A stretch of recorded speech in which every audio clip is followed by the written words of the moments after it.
Good evening, one and all. It's Friday, it's the end of the working week, and today, this might be the slowest I'll be speaking all day. I'm trying to pace myself a little bit, because this has been a thoroughly exciting league so far, and it is very, very, very far from over.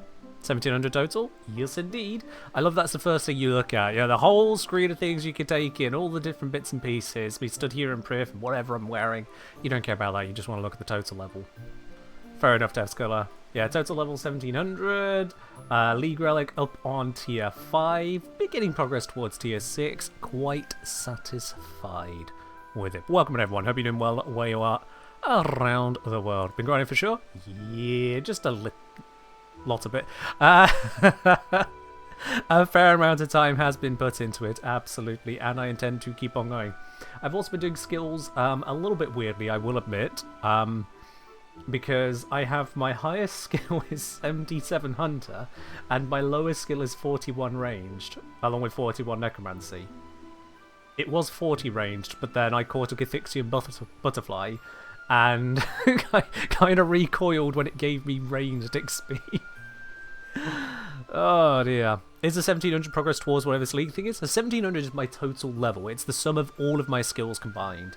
Considering that you start off with 1 in everything that isn't Constitution, now it starts at 10, so you don't have like 1 hit point equivalent. I've climbed a little bit beyond 1 in everything.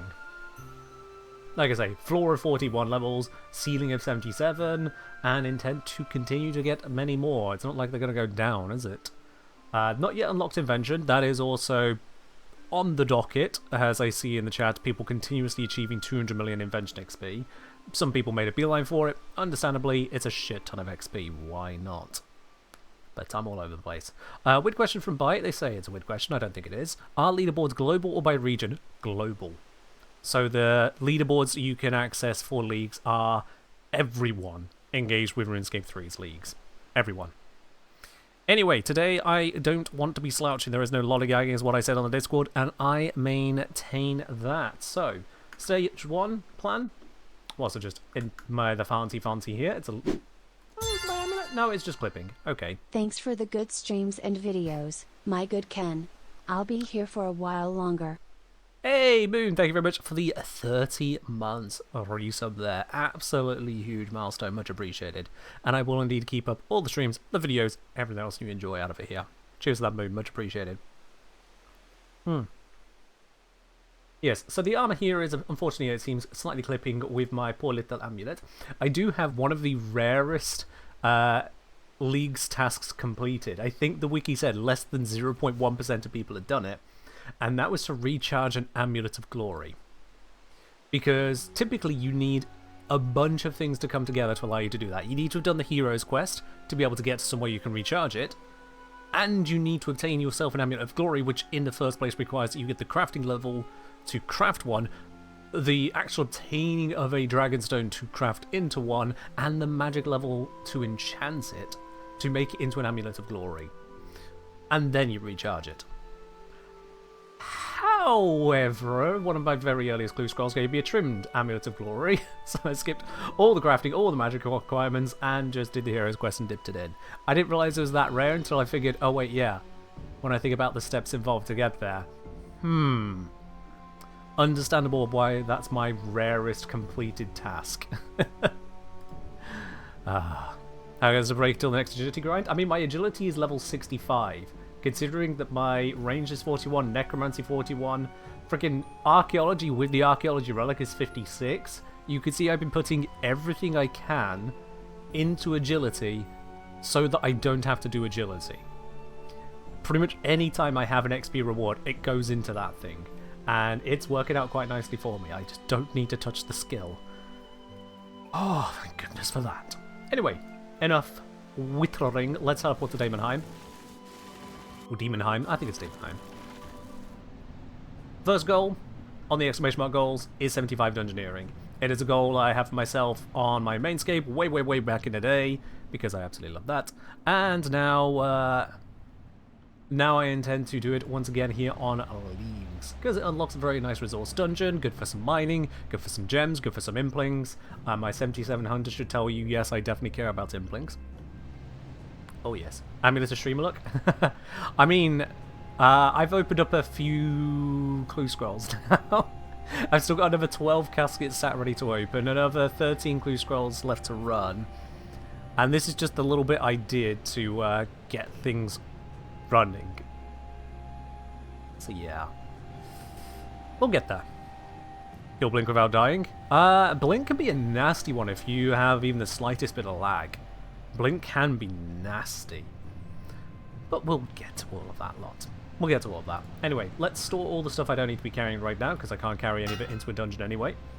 There we go, just drop all that lot off there. I do have a few Armadil items as well, so I've decided to start wearing Armadil bits and pieces everywhere. Why Armadil? Because that's the one I have the most complete set of. That's why. No other reason. Alright then. At the moment, because floor 26 is a lot higher than the maximum floor I can get, so I can get to like floor 38, I'm still speedrunning small complexity 6 dungeons. The XP pours out of them. Let me demonstrate what that looks like. Not found the bird? I'm not against Armadil, it's just, Gothics for the win. And yes, I know how that storyline goes. No one needs to tell me it. Been there, done that, covered it. At least I told the game to pick that up. There we go. Didn't mean to hit the patch, but that's fine. Take these out. That's going to kill him. Grab me this. Grab the loot. And jump through to next room. Grab key.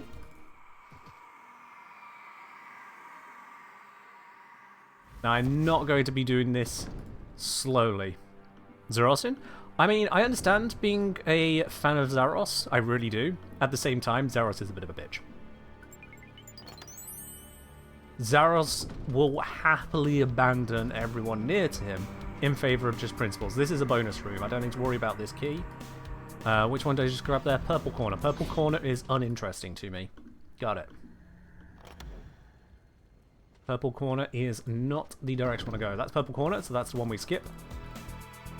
The reason I know that's a bonus room is because I saw an ore there which is outside of my level range. Ores that spawn will only be within your level range unless it's a bonus room, in which case it randomly rolls it. Same for trees, same for fishing spots. So when you see something outside of your level range, you know it's a bonus room. Can I chop that down? 89, no I can't, so that's a bonus room that I can't even access. Don't need to kill the monsters because I'm just going for the boss room. Boss room is how we get the XP. XP is all I care about. I've been poisoned, doesn't matter, I've got basically infinite health. Skip the bat, literally run around it. Not my best dash there, but it's fine. Go over here, grab the yellow door.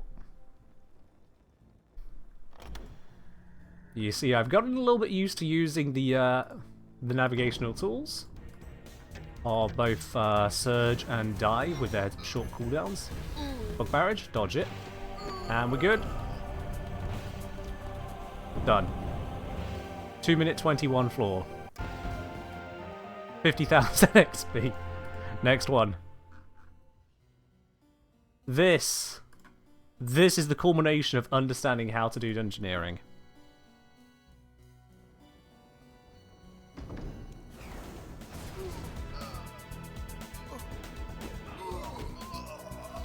See, sometimes I'll take my time with it. Oh, I've summoned stuff in. Alright.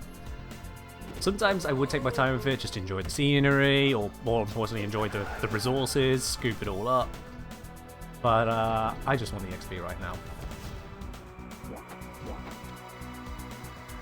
Grab the key, Guardian Door, gotta kill this, kill that one. Trying to not to misclick. There we go, don't need the loot. I did pick up the key, didn't I? Yes, good.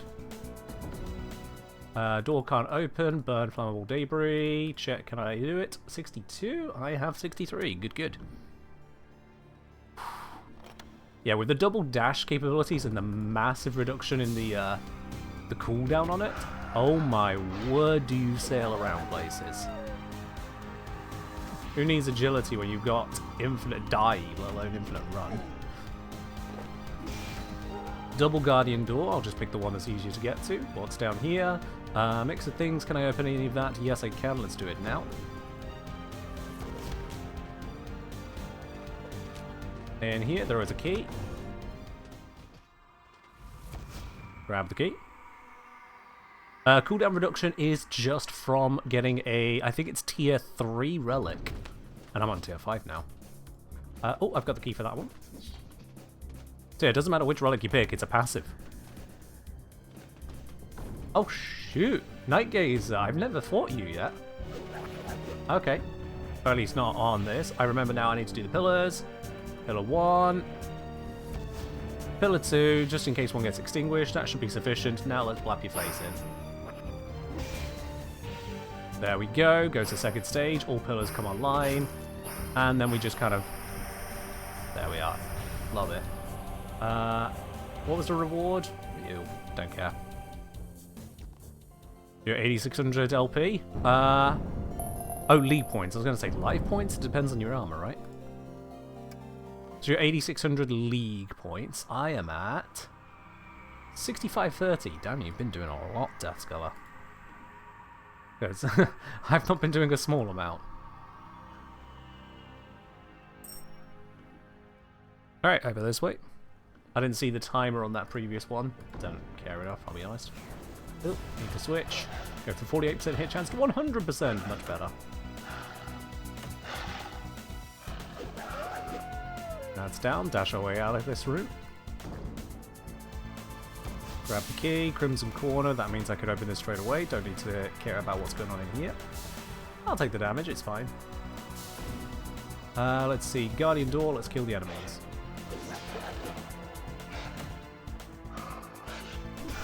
I'm just doing this to 75 Dungeoneering, and then it's over to God Wars Dungeon, which I haven't been to yet on this account, so that will be interesting to see.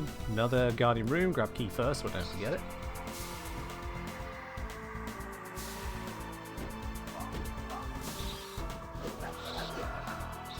That high range on melee coming in quite nicely there. I've got it set up for basically all of the AoE abilities are prioritized. AoE is win. It does mean some strategies are a little bit less accessible, but it's not the end of the world. Because you don't get anywhere near as much value out of the extra range on something like just dual wielding. Okay, I'm 1 square further away. Woo, I can hit over a fence. Meanwhile, AoE abilities go absolutely burr. Don't know if I actually needed to kill that. I was too busy talking. Oops. Yeah, no, there's no reason to have killed those enemies. I could have just let them live. Mythic!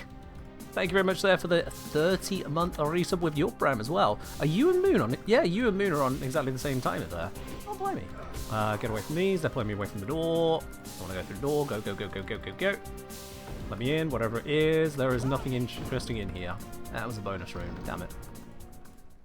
Skip the coins. If you wanted to get easy early crafting XP, by the way, on an Iron Man, you come down to Daemonheim, Dungeoneering, trade the smuggler. At the end of each dungeon, just get all your cash, and you buy nothing but Protomastics hides and thread. As long as you have the crafting level to make anything Protomastics, which by the way starts at level 1, so you do, it is insanely good crafting XP. Completely free, very quick, great for early game.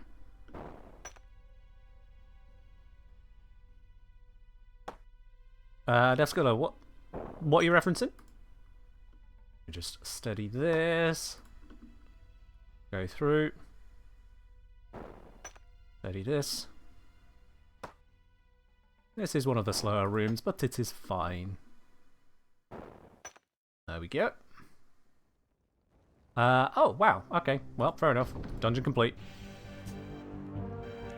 Light to light. I think I should be able to get away with just one with how low level this is.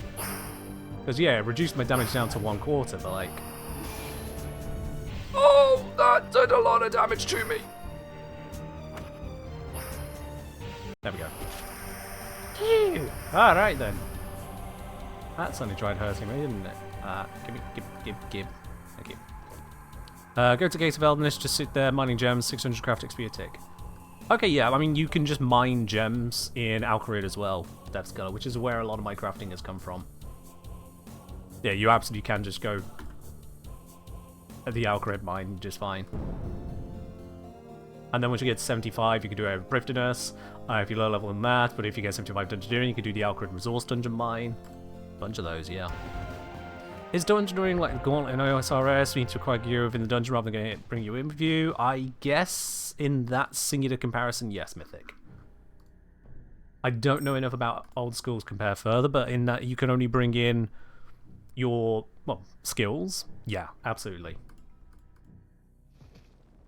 So everything I've got here is given to me at the start of the dungeon. The wand, orb, and maul I crafted myself in order to utilize in these dungeons.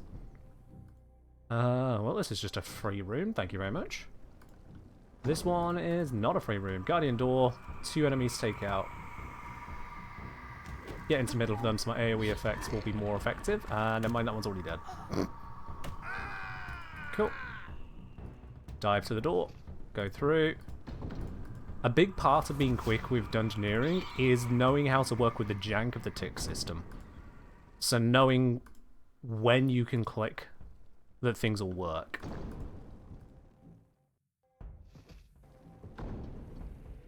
Because a lot of it is working around or against the system rather than with it.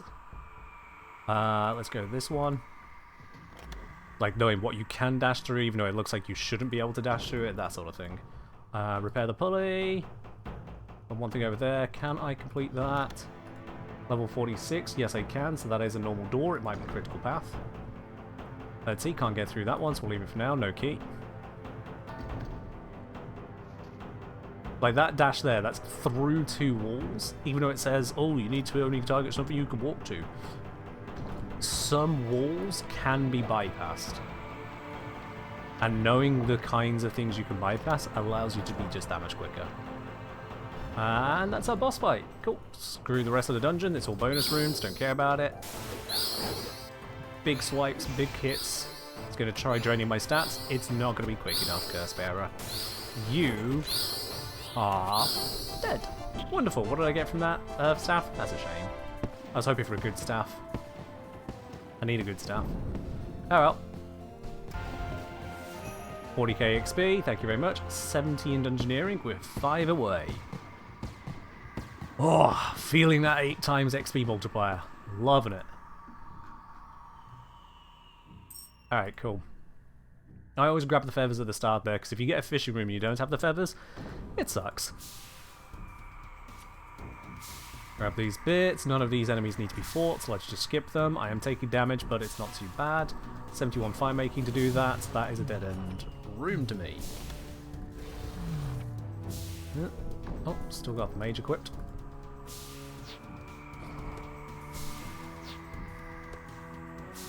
No, no, no. Don't fight the enemies. Don't fight the enemies. There we go. Oh. Alright, well this room's going to take a bit. There is no speed running this room. Oh, I should really switch to mage for this. Getting the aggro on the shade straight away is really important. There's the wisps, don't worry about those. Checking minimap to see exactly when things spawn.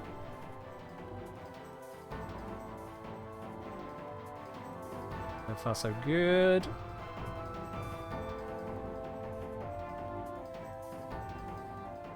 So far so really good actually.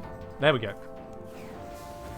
Get one, get the second. I'm gonna switch chain inserts, should grab both of them faster.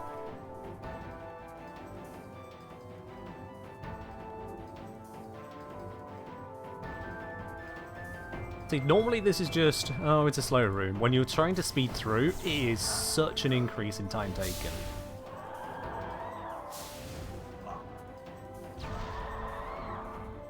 We're nearly at the entire length of a dungeon right now.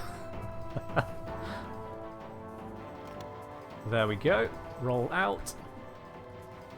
And continue. There's a key over there. Get the key first. Key grabbed. Get away from the spiders.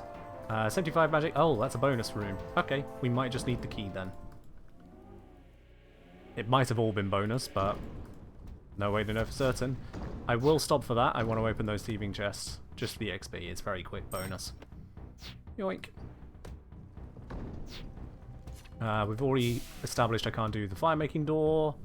Gold diamond, yellow corner. Let's check them both. One of them might be the boss, and then we can just insta-complete the dungeon. That's the boss. Alright, dungeon room it is. Oh, this is a slow one. So now we need to kill skeletons in a continuous slow drip. Every 3 or 4 skeleton kills, the boss coordinator, or room coordinator, there they are. The Divine Skinweaver is what they're actually called, but the coordinator tells us we could do the next stage of the challenge. Oops, misclick. Lost a lot of health. The idea is that we kill enough of the skeletons, the portals align them to enter, get weaker, we collapse the portals. Once we collapse them all, it is dungeon success. Block that tunnel. There we go, take out the next creature. Roll over to this one, take it out quick.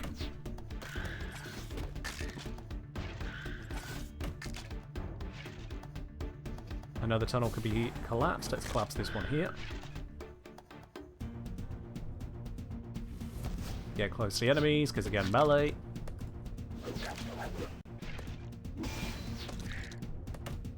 That one not in range for that. Damn it.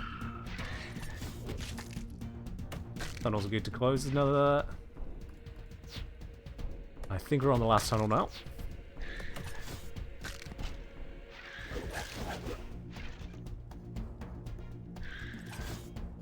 Waiting for the permission to close it. Still not permission? There it is. Take out the remaining skeleton. And turn it in. Boom, done. That one took a bit longer. So hopefully this one will be quicker. We're at still level 70, 18k to level 71, which means this dungeon will definitely be enough. No keys in starting room, single door to go through, so it's very easy to get started. Force the bar. Don't need to do anything to deal with these enemies. Racks open, let me through please, switch to all, there we go. Free room, don't mind if I do. Let's see, is this no guardians? Nope, no guardian door. The guardian door requires that I kill all enemies in the room before I'm allowed to proceed, so that's what I'm checking for with guardians. If I don't see a door with such a requirement, I don't need to beat the requirement. It's pretty self-explanatory, really. Imbue the energy into here. Oh, rune crafting level. Neat. Key door, let's try that first. Also doing examine this for the level. Level is within my level, so it could be away. Never mind, here's the boss. Oh, it's been so long since I fought you. I remember lag being an absolute hell against this boss. Hell.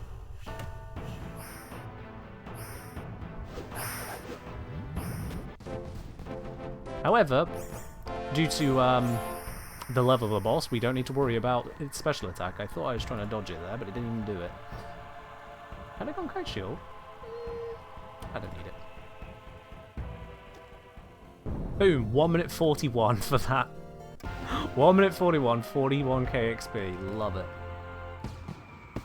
E+. Okay, again, grab feathers. It's not come up yet as single fishing room, but you know if I skip it, there'll be a fishing room. You can't complete the fishing rooms without feathers. Dead end with a key. Let's just grab the key and dip out. Thank you. Only one way to go now.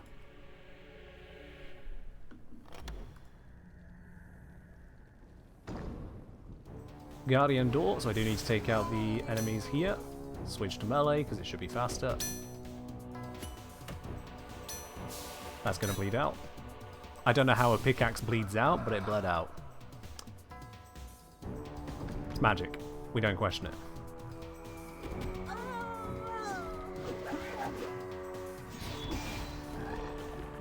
There we go. Wow, okay. Just a bunch of armor drop. Nice. Back in the day, that could have been useful. Guardian door over on that side. So I may need to kill that guy, so let's just get rid of them. Never mind, here's the boss. You see why I had both this and God War's Dungeon planned for today, because this I'm going to hit 75 in a... not much time at all. Have I completed URIT? Yes, I have. As a clue connoisseur, of course I've done URIT. I remember when that quest came out, it was some revolutionary information as to both who Yuri and Karos are.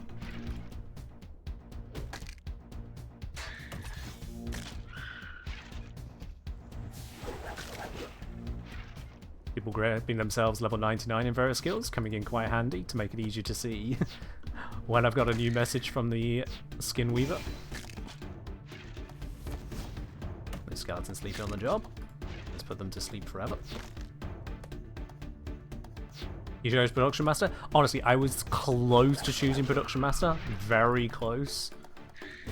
It's just, I figured, you know what?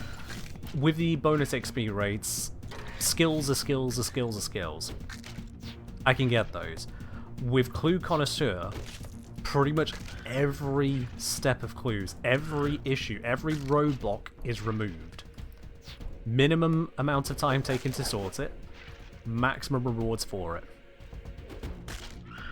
You don't like clues, don't want to sort yourself? That's the thing. It removes basically everything you have to worry about with clues. I'll give you an example. I got a reward from one clue scroll, which was a master clue. Actually, I've had this a couple times now. There's no way with these skills I can complete a master clue normally. No chance. But if you can re-roll, re-roll, re-roll until you get one that you can do, like just speak to someone, it's easy mode. No kidding. No kidding at all. And so even master clues are completely accessible. I can burn through a stack of clues in minutes and then just get on with everything else again, whilst getting maximum rewards for it, minimum effort, minimum issue, which is kind of the whole point of relics in the first place. They make things stupidly easy in their area. Whereas Production Master, ignoring the fact that it's also bugged at the moment, Production Master makes some skills faster, but they're just XP. Because you don't really need 20 inventories worth of fish cooked up that quickly. You don't really need to make that many potions, except for XP. They fixed it. I haven't checked through any patch notes. There are a lot of issues with Production Master, by the way, so it depends on which ones they fixed. Oh, wait, more. Let's copy the emotes. Whilst I was... that's a laugh. Whilst I was engaged with a woodcutting objective earlier, someone else I was speaking to ended up in the area. They were wondering about how they could get themselves some snakeskin boots and snakeskin chaps. And unfortunately, there's no good way of doing it. And they, like yourself, they had gone for Production Master, so that clue, they were locked in. They would either complete the clue, give up on the clue. They can't re-roll it out into something else easily. And that's going to come up time and time and time again with clues. It's a big part of the frustration for people who don't enjoy them is all the extra requirements just to be able to even progress it is these random items that you can't buy from the Grand Exchange because Iron Man. For me, none of that's an issue. Production Master, for all of its benefits, simply doesn't change the game. It only made it faster. That's not a Guardian door. I can just go through that one. Sweet. Grab this. Another free room. That's... Oh, okay, that was just a whole load of nothing.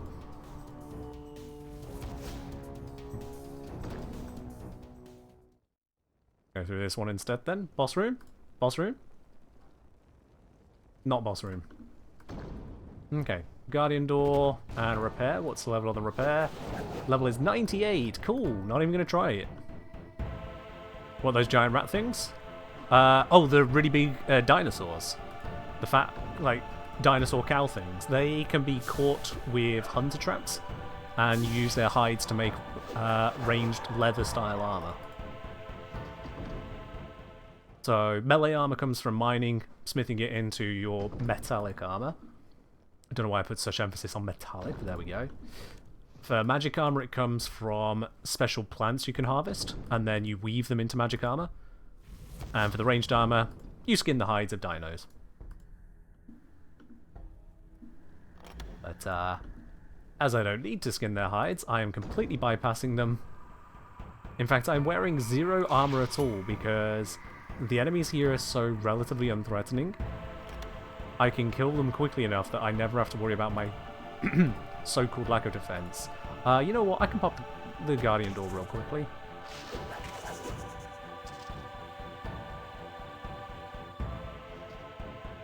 If I pop the Guardian door, I can get a little bit extra bit of XP for opening up another room, then kill the boss.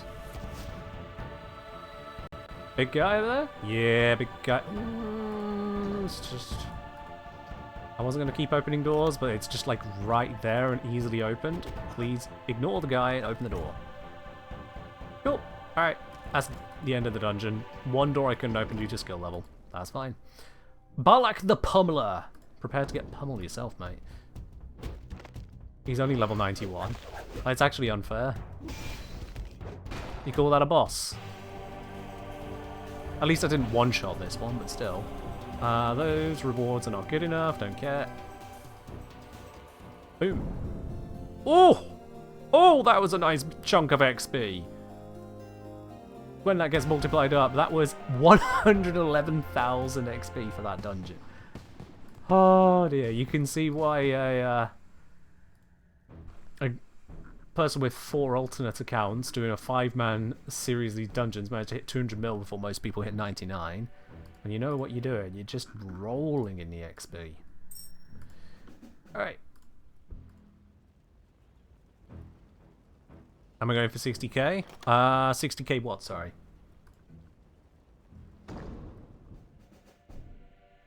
I don't have the reference on that one, Death Scholar. Oh, that was a perfect roll. That was a perfect roll. This is a Guardian door. Kill the mage, kill the rat. And get this hand off me. There we are. What's in here? Divine door, so I can skip all that lot. Oh, am I going for 60k league points? Is that Dragon Trophy? Because, like, I would like to get a Dragon Trophy. I haven't memorized the points needed for it. Okay, yeah. Yeah, if 60k is Dragon Trophy, I would like to get the Dragon Trophy, yeah. I know that it's going to be a hell of a lot of work. But hey, love it. Honestly, just be able to dive into so many things, so many micro tasks. Poor Dopamine Center is being absolutely abused right now, I'm sure.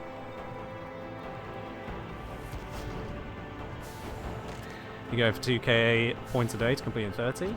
Yeah, well, fair enough. I'm not setting any particular pace myself, and just the overall goal of have fun, do shit. Seems to me that anti-burnout approach like that is the best way I can enjoy myself, rather than at any point declare myself having fallen behind or something. You know, with no failure condition, one can only succeed.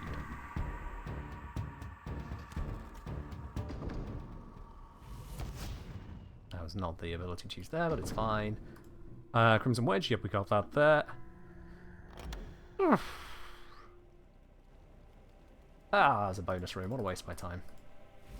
There's XP, but still.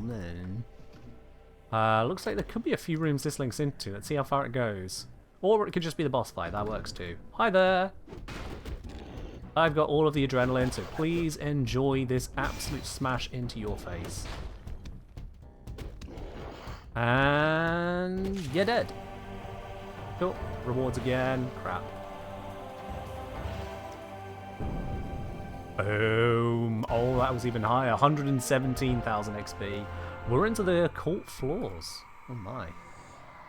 One more dungeon like that, I'll be at 75. We're at floor 36. We're also actually at the point of nearly needing to reset. I'll just do it anyway.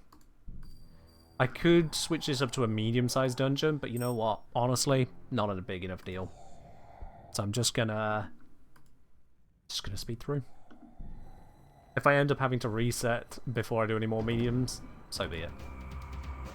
This is a free door, so I will take that. Purple pentagon, I have that one.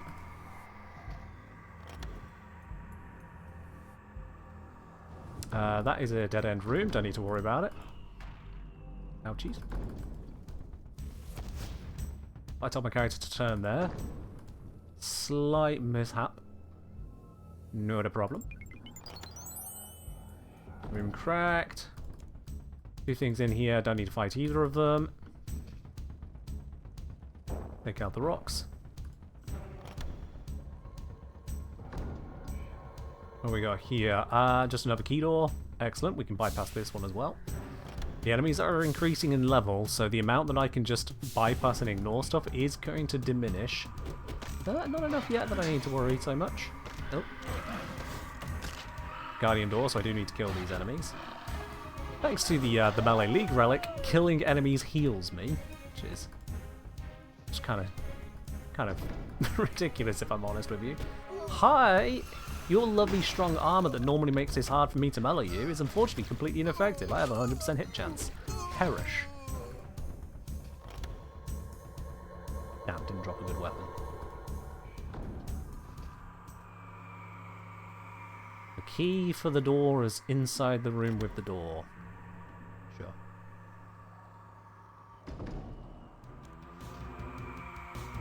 Twice. The key for the door is inside the room with the door. Not the most creative dungeon layout I've had, but okay, we'll take those.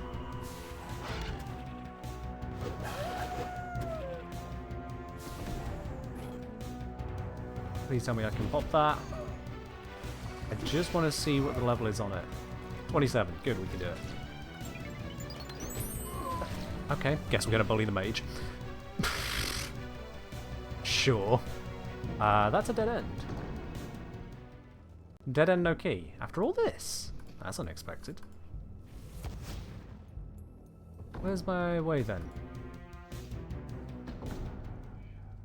Green wedge over there. Ah, okay. Honestly, a little bit unexpected chain of empty rooms there. Oh god, where's the melee one? Ugh, back in the day, this was a nasty one to fight. But again, no sweat anymore. Did not used to one-cycle them. Absolutely did not used to one-cycle them like that. Oh my. Read that, just so it goes into everything. And let's see what we got then. Show me that level 75. That must have done it. 3.5 minute dungeon. 15k base, 123k total. Oh, yes. Oh, that was beautifully quick. I love that. There we are. And we're getting some other stats along the way, which are always welcome. Absolutely. Huh. Right. Well then, my lovelies, that is the Dungeoneering part of today complete. I'm going to update the stream title. That was actually even quicker than I thought I was going to do it.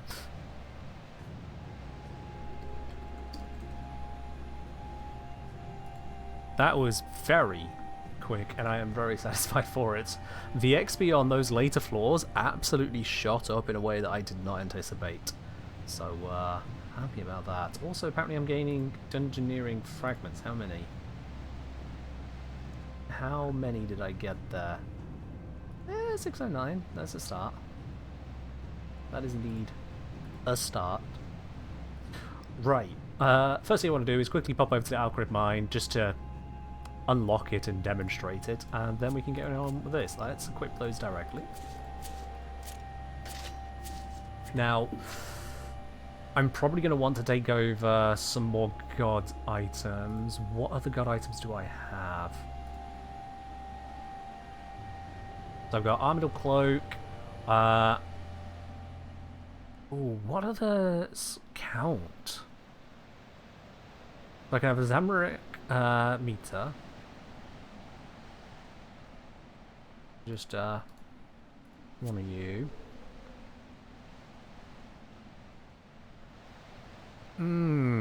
This bit I hadn't thought to. I know there are some bits and pieces you can equip in other slots than what I have here. Let me quickly look those up. God Wars Dungeon. Items. God-related protection. Now, if I'm going to go to Bandos' corner, apparently Saradomin protection isn't really that required, which is nice. So I could just go for Armadillo, Bandos, Zamorak.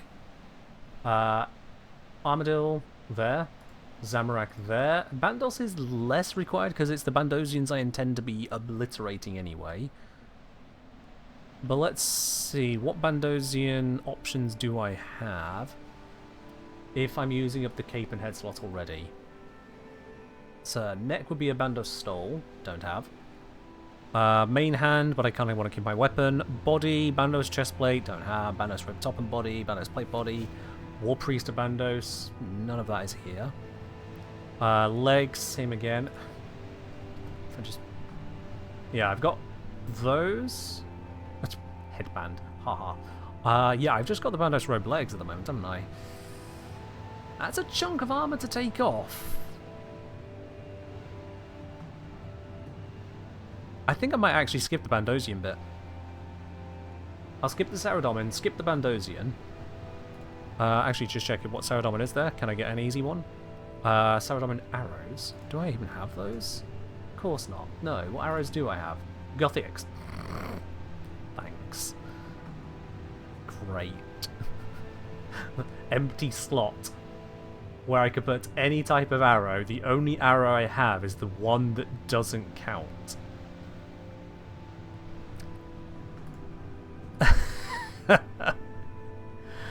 Ah, damn it. Alright. Oh,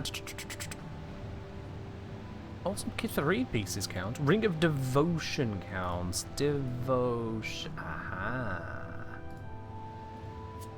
Okay. So I can do this temporarily. Because the helmet's not that big of a deal in terms of armor loss. That's just the one piece taken off safety to get started. Got the Ring of Devotion. Once it comes time to properly looting things, I switch to Ring of Wealth. That'll give me the extra drops. That'll be good there. So yeah, I think that has me covered. So then, it comes now down to potions. Strength potion, yes. Attack potion, no. Do I have a defense potion made? I do not. How do I make some defense potions? Let's have a look here then. So, super defense, I'm fairly certain is going to be out of my reach. Same with super strength. Level 55, I'm not there. Super defense. Where's the super defense? Bloody hell. Okay, yeah, that's definitely beyond what I'm doing right now. So where's a normal defense potion? Here we are. Marinto and Bear Fur. Oh, Ken of the past, please tell me you... Damn it.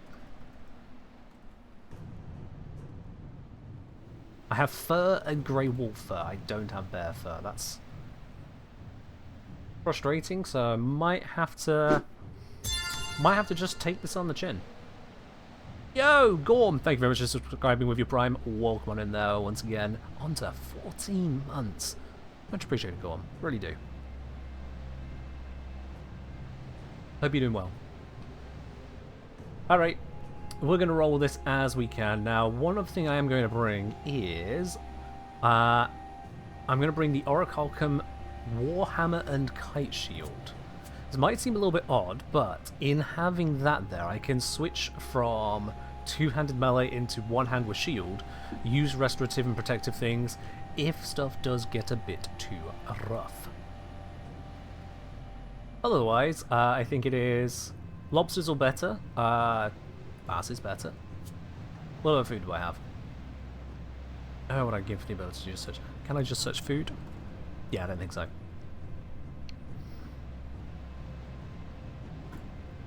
So I found some bass and curries at times, so I'm just going to keep all of those. Bring them along. Swordies, why not? I hopefully won't need too much food, so I'm going to bring another 3 lobsters.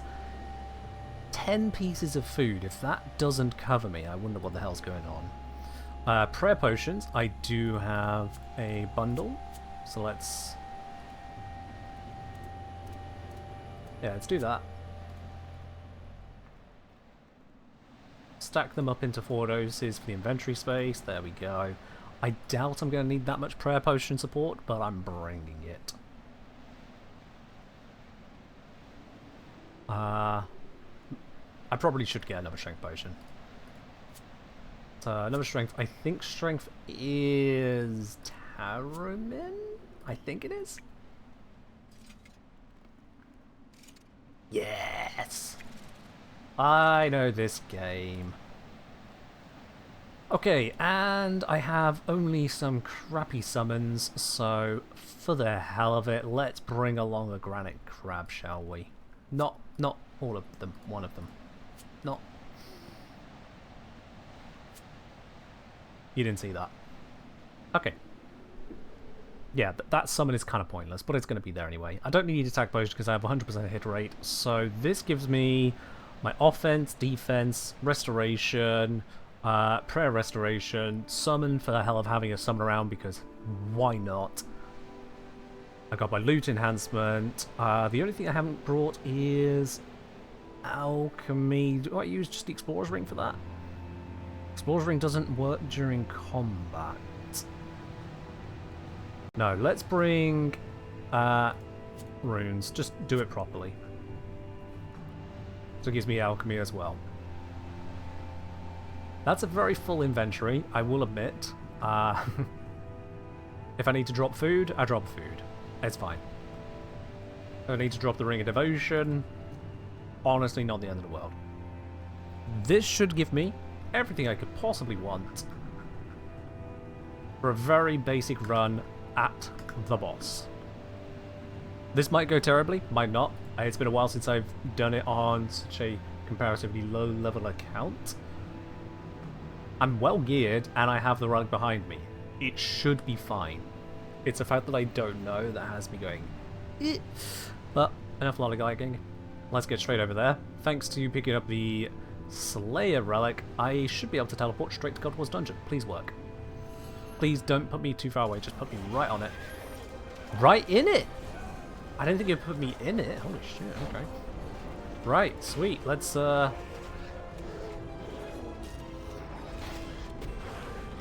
get to it. Absolutely. Summon.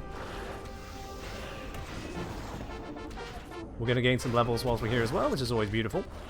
I didn't bring my Underworld Grimoire, so I'm not banking bones, but I don't actually care about that. Let's open up the area loot, see what we're picking up. If there's anything particularly valuable, I'll grab it, but mostly I'm going to save it for the boss. Which, come to think of it, I might need to world hop a bit. I might need to do a bit of world hopping. Looks like people are moving in a bit, so I can actually move in myself. Bang on big door. Let me through. I need a higher slay level to win this monster. That's concerning to read. That is deeply concerning to read. I did not think about Slayer restrictions on being able to fight in here. Oh shoot, there's a clue scroll back there.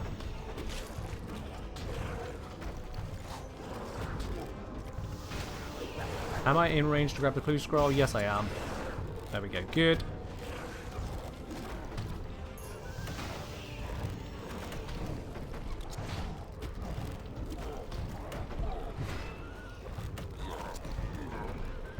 Yeah, definitely did not think about Slayer requirements. I am modestly healing at the moment. But only modestly. Not a fan of that. Maybe I should go back through to the other room. Because I am actually dying sliding here. Actually, I'm dying. Oh shit. Back through, back through, back through, back through. Okay, that was best laid plan. Let's switch to a bit of healing. Gonna need that for a bit. Switch to defensive ability. Restore me now. And we'll just... yeah, we'll build up the kill requirement where I'm not inundated by... ooh, hard click scroll, nice. But yeah, gonna be here where I'm not inundated by literally invulnerable NPCs right now. Not in the mood for that. Okay, nearly back up to full health. The shield weapon swap, definitely a good call. This allowed me to recover very quickly and cheaply there. What was kill requirement again? I think it was 40. Alright, switch to two-handed again, start obliterating the area. Massive AoE. Thank you for another clue scroll. Defense up. Much obliged. Constitution up. Much obliged. Bronze salvage. Not obliged.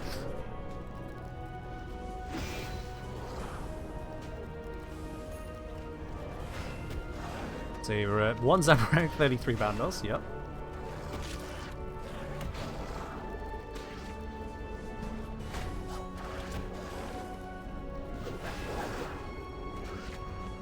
Four, 35. Not much further. 36.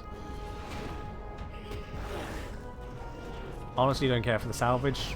I know I have the stuffed owl kit. Actually, I do have the stuffed owl kit. Why don't I just do that? Okay, it was 1,800 GP. That's not worth my effort right now. We're aiming for the king. Alright. Requirement met. Let's head on through. I've equipped my shield again. Activate a defensive perk. It did not block for very long. Open big door before I perish. Oh, that was a lot of Bandosians.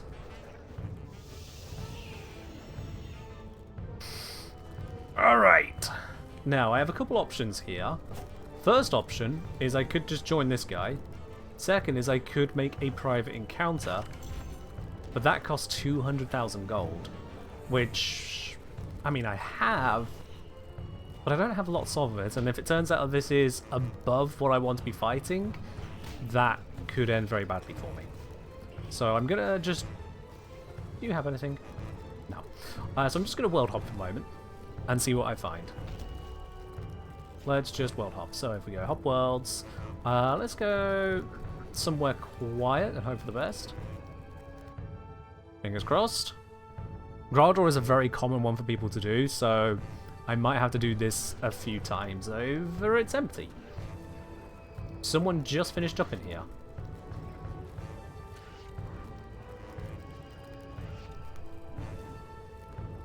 Alright, we take those. Prayers. Oh wait, I didn't see that fucker in there. He wasn't... Was he hiding under something? I did not see that guy. Okay, whatever. We world hop. I didn't see him. Alright, try again. Definitely someone in there, I can see that one. Hop world. So the private instance cost of 200k is to allow you to just skip this whole world hopping business and have no risk of anyone crashing you. But that's priced for Mainscape. I don't trust myself to get that GP back that easily, that quickly right now, that I want to be cheap on it. If I see otherwise and get good stuff, then I will, but not yet.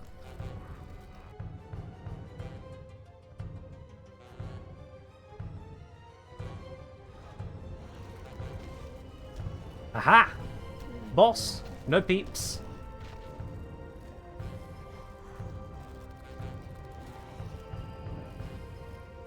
There are other people coming here.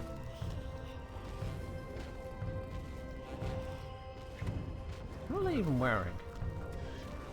Has he already got gear on? God damn, alright, yeah, he's a step above. Fair enough. Right, let's do this. Habam! Equip. Smack. Don't die.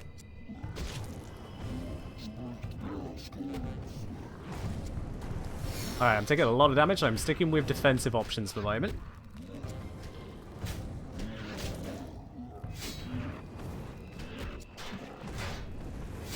Wow, I am taking a lot more damage than I thought I would here. Ooh, that's bad.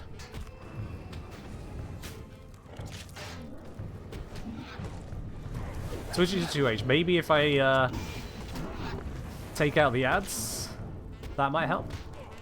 Clue scroll. Don't mind if I do. Grador's down. Org bones, not what I was looking for, if I'm quite honest. But that was a lot of damage. Another clue scroll. The rest of it's crap to me. Shoot. Someone's already maxed out invention. Loads of people maxed out invention. The 200 mil invention thing has been popping off continuously. Invention is already a quick skill to raise, but people have been slamming that home. Ooh, the opening volley hurts.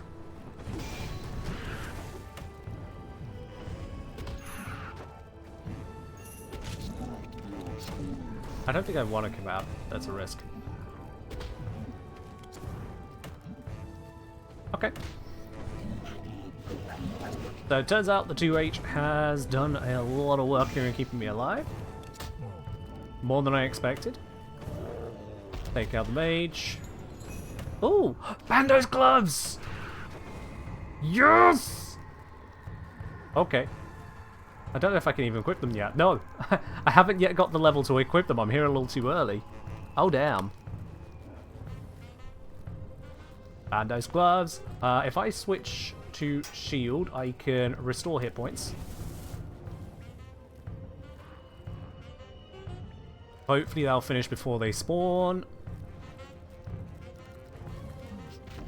Oh, the timing on that was beautiful. Right, switch to full offense.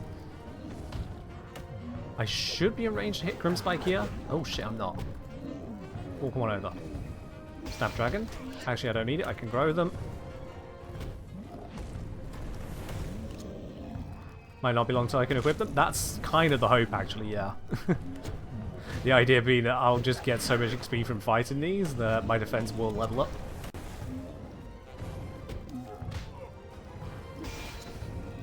Alright, he's down.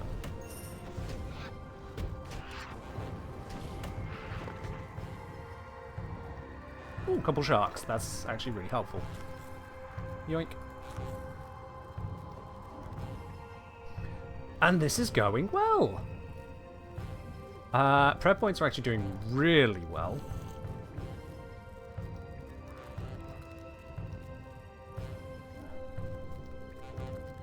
Considering at the moment that it seems like a weak spot might be my defense, I'm going to add on Steel Skin on top of General Tank. Take a step over. Shit, missed him with a big AoE. Elite Clue Scroll, don't mind if I do. First one of those I've got on this account.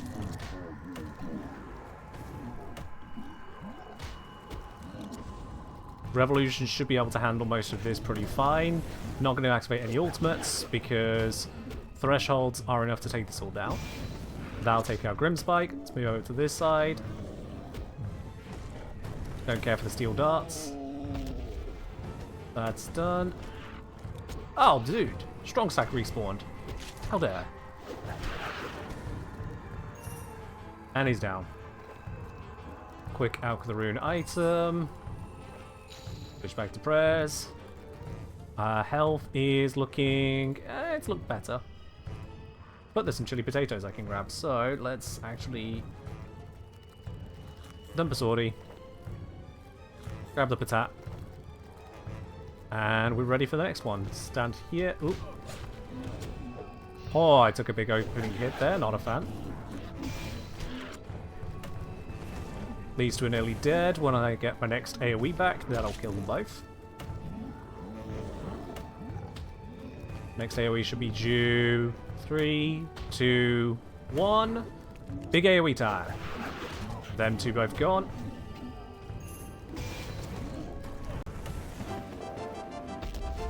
Defense up. It's now 67. Blue, 20 magic logs? Yeah, I'll take 20 magic logs.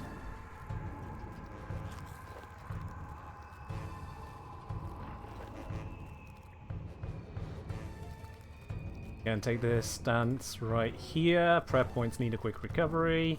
Reboost to strength because I might as well have the extra amount. And we are looking good to go for the next round. We're on. Oh, the timing on that was beautiful. Opening swings. Actually killed that one. That one might respawn then. That's a little unfortunate. So you can only use the prayer every now and then. Sorry, the prayer altar every now and then. So instead, I'm mostly just going to rely on my potions. It means less running around, means less risk of being out of position when things spawn. And yep, sure enough, this guy's respawned because he died too quickly at the start there. It is a little bit frustrating because he's also out of position. There we go. Alright, let's do a quick prayer there because it's free. But yeah, that's now on cooldown. Reopen that. Snapdragon Seed, yes please. I think my familiar has done the exact opposite of anything helpful here, and that's fine. But yeah, getting that triple hit here is huge. Ow. That was a lot of damage. I'm hitting the right guy, aren't I? Yeah. There we go. Knock him down. 30 seconds before familiar vanishes. Don't actually care about that. Oh god, this one respawned.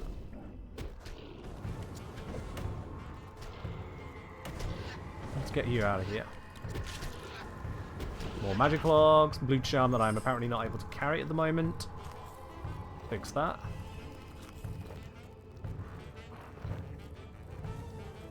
Combat potion. Don't think I need that. Combine those, do that, drop that, recover that. Familiar is now gone. Again, not like it was doing anything. Oh, need that melee on prayer on. There it is. Okay, good. I think that accidentally... Yep. Too strong. Knocked him out.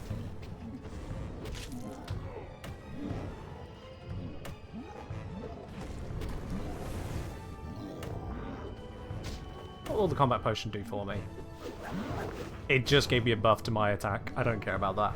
It would have also buffed strength, but I've already got strength buff, so I don't care. Managed to take out Gradle before his minion respawned, so that's good.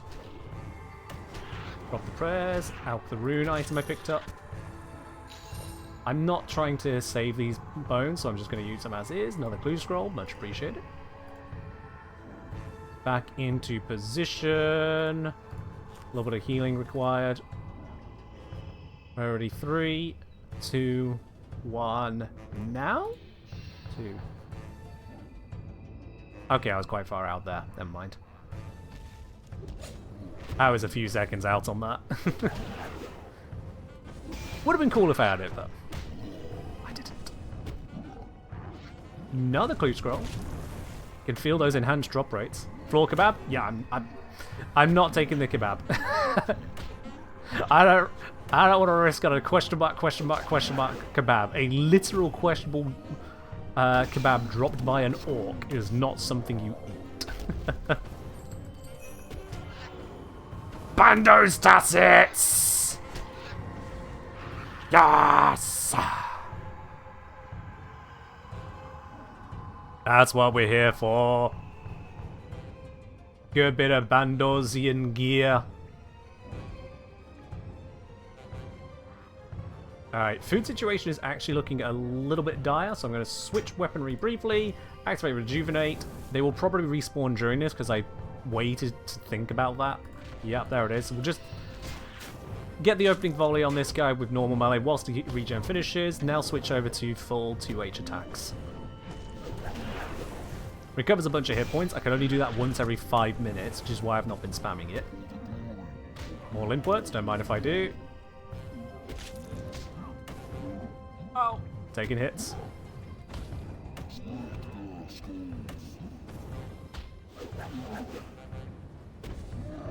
Alright, with him killed, let's switch to this guy and use that to heal.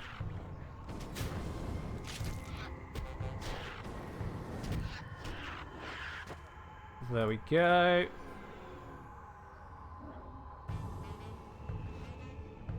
Man, they are dropping a lot of combat potions. Switch that, drop that, move this up here so an easier switch in a moment. Yeah, food situation is definitely tighter than I expected. Can floor kebab be weaponized? Sure, if you got a friend you really hate. Oh, I'm gonna kill that one because he got the aggro on the start. That's fine. Let's grab a shark ready because I'm gonna need that extra healing. I don't actually care enough about these orc bones, I said that earlier, so I'm just gonna bury them. Prayer level, nice. Not using the defensive prayer, whoopsies. I've taken a bunch of hits! Come on, Grado, go down. Grado down. Steel will, please get removed. Super restores, nice. I don't need those.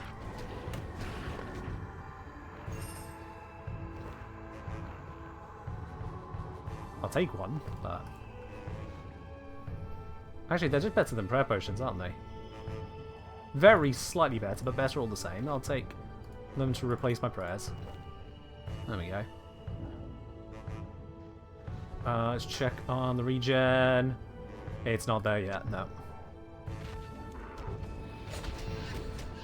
Oh, opening volley hit the wrong thing.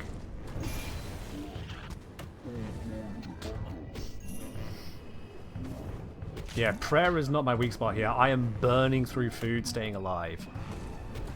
Absolutely burning through it. In fact, sorry, no, correction, burned through it. Oh god, that was a big hit.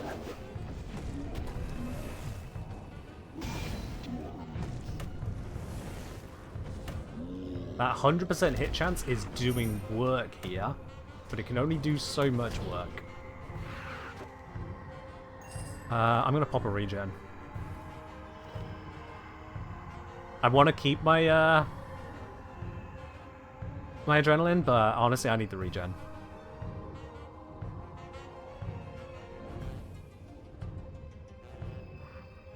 There we go. Alright.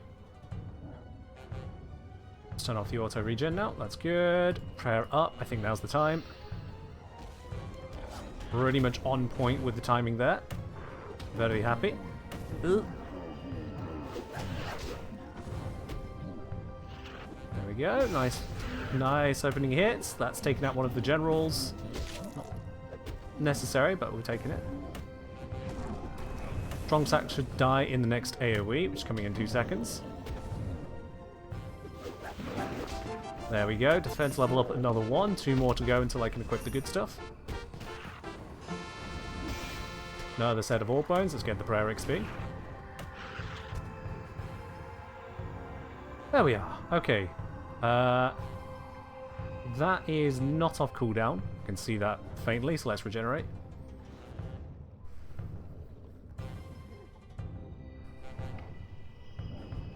There we go. Gives us a little bit more of our Stuff back. I need to restore, otherwise I will have no prayer, and that would hurt. Oh, I was a little bit late on activating those prayers. Took some unnecessary damage there.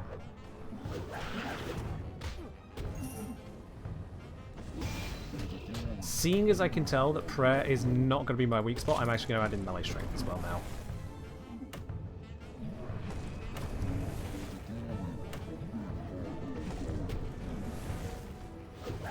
Or re-pick up that prayer potion. Just allow me to really burn through this stuff.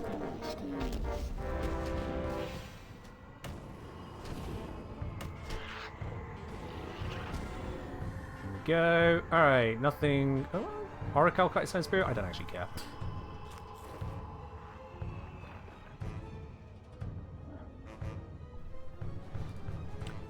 Fuck, can we take the floor kebab? It healed us. That is good.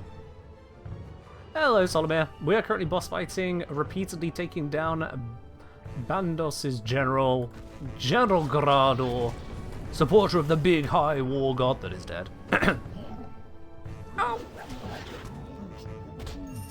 Okay, this next hit should kill him. Oh, no, it didn't kill him. Just rolled a little bit unlucky on that one, despite the strength buff. Actually, my strength buff has run down. Let's fix that. There we go. That's a bit stronger now. Next AoE will take him out on the left. There we go. Hopefully... Fuck, the one behind me doesn't respawn, but he did. Oh, D&D token. Don't mind if I do. So a D&D token is a distraction and diversion token. It allows you to... reset the cap on a distraction diversion. In this case, it's a weekly one, so any weekly D&D that I've already done this week, I can now, when I want to, reset it. And allow me to do it again, get the bonuses again. That is a very nice pickup. Ugh! Chatting too much, didn't quit. There we go. Okay. Health is doing good at the moment, thanks to all the buffs I've been burning for it. There's another floor kebab. I'm going to pick it up ready. I'm going to use the floor kebab. Both of these sergeants have already perished. Oops. Any particular D&D for that token? I mean, it's got to be... what's it? Tears of Gothics, right? It's got to be Tears of Gothics for that one. Easy XP in the skills that I'm just avoiding doing? Hell yeah. Where's off? There we go, another Clue Scroll Elite. Love it. I don't actually care about the Emerald. I know it's a Spirit Emerald, I know it saves charms. I can get charms easy. With this XP rate, I don't need those. I'm good. It will take up too much of an inventory spot. Defense is up.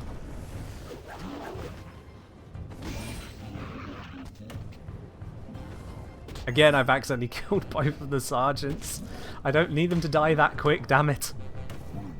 I appreciate the extra loot. I don't appreciate the extra effort on them respawning midway through the fight. I've gone down half my health on this one. It's different. If I missed something. Nope, I just got unlucky with the damage rolls. Fucking Christ, I've taken 7,000.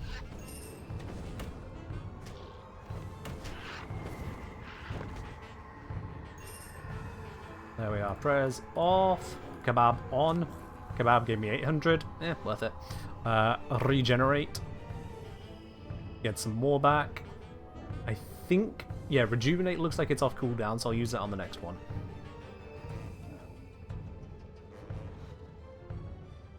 Yeah, the Strength Prayer, I mean, it's nice to have. Also, I am actually really spending my prayer now. You know what? I'm going to switch back off the Strength Prayer.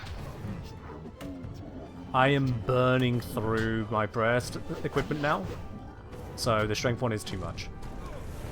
Ooh, big hits, big hits! Plus less, plus!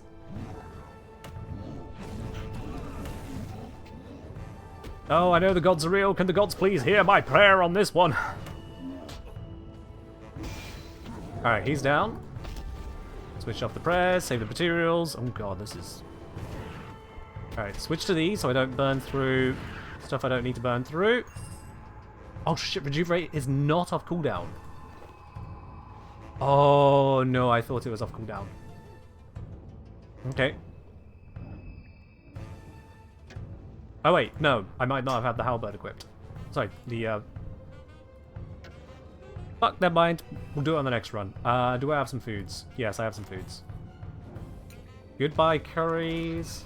You were great. I stole you from an imp. Oh, taking another big hit there.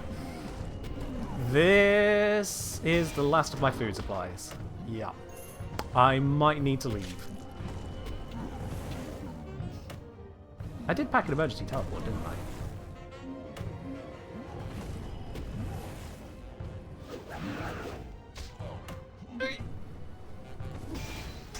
Rejuvenate, tell me you're off cooldown. Tell me you are off cooldown. Yes, it is. Ah.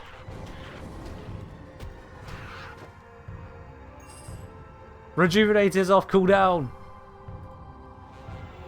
And sharks.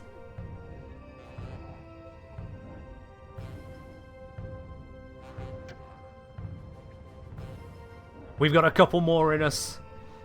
We've got a couple more in us. Defense is up now. I think it's about time. Hell yes. We got a few more in us. Come on. I would like to see another... Just one more Bandosian piece. We've had some real good loots here. I'm loving it. One more Bandosian piece would be a chef's kiss on the top. Once again, taking a lot of heavy hits here, but I am managing. Grimspike there is about to get... Yep, AoE'd. That's good. Another shark drop. Oh, there is a god. It heard my prayer. I don't know which one it is. Whoever wants to take credit, speak up now. Drop the vial, grab the shark, eat the shark, grab the next shark. Don't eat the next shark. We're done with the strength potions. We're not going to go through enough time to need another one of those. I am safe praying early on this, but it's fine.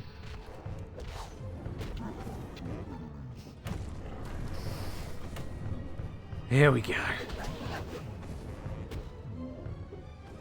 You know what this is? I'm still wearing the Armadillo cloak, and I'm fighting Bandos's general and sergeants. It is clearly Armadillo looking over me at the moment.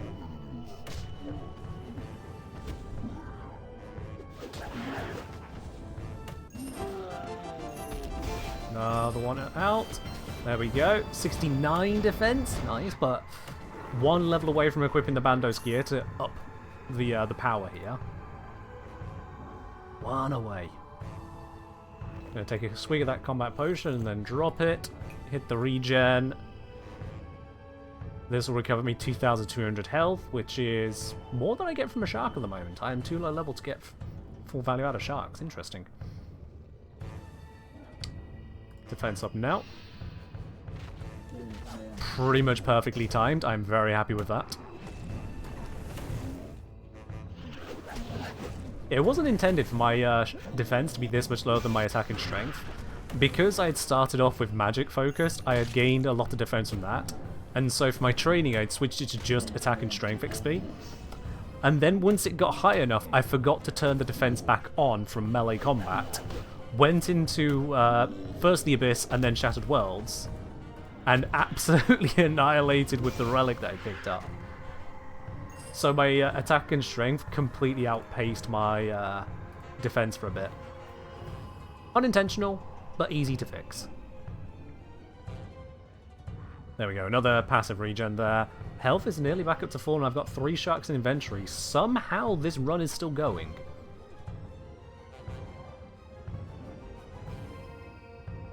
Through no fault of my own, we're still alive. And yes, I did phrase that correctly. Nice strong AoE to start with there. Let's see the next one. Good. Didn't kill them both, so I have got increased damage incoming. But they're not going to respawn partway through, which... Now I think about it, it's actually a bad thing, isn't it? Ah, bollocks to it. Alright, they're all down. Take out the mage on the side here. I don't have room to pick that up. Let's pick that up now. Thank you. Another Snapdragon Seed. I can make use of that. I don't even remember what Snapdragons are used for. I just remember they're a valuable herb. Oops. Overburning a bit of prayer there.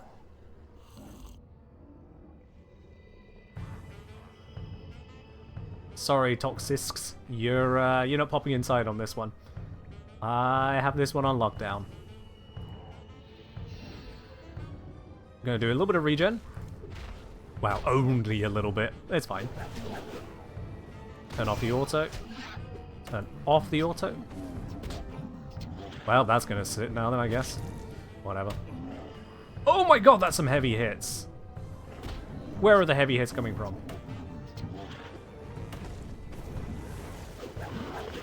There we are. Healed up a chunk. Taken out a bunch of our threats.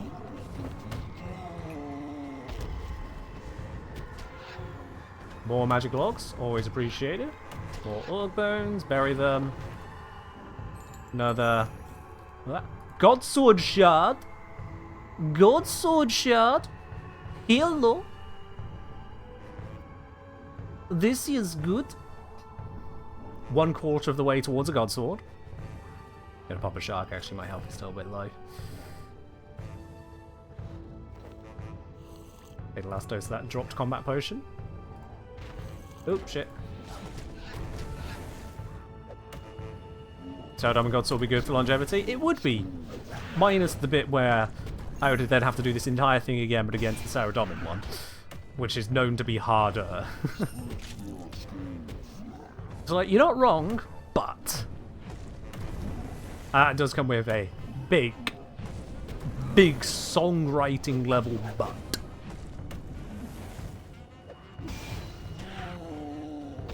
Alright, all of the defenders are alive at the moment, so I need to definitely take care of these lot properly. Oh god, they're split as well. They're split.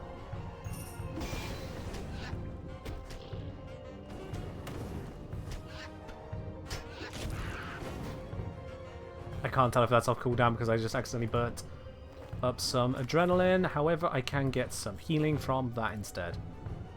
So that works. Defense is up. Just in the nick of time. Oh, hello. We want to run that way.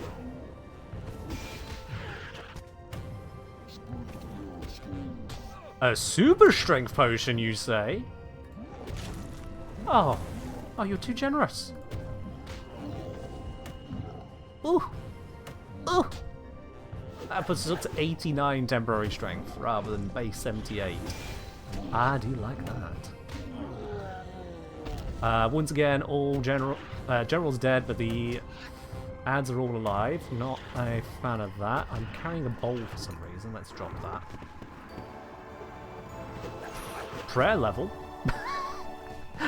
Prayer level? That's not supposed to happen. I'll take it. Prayer level?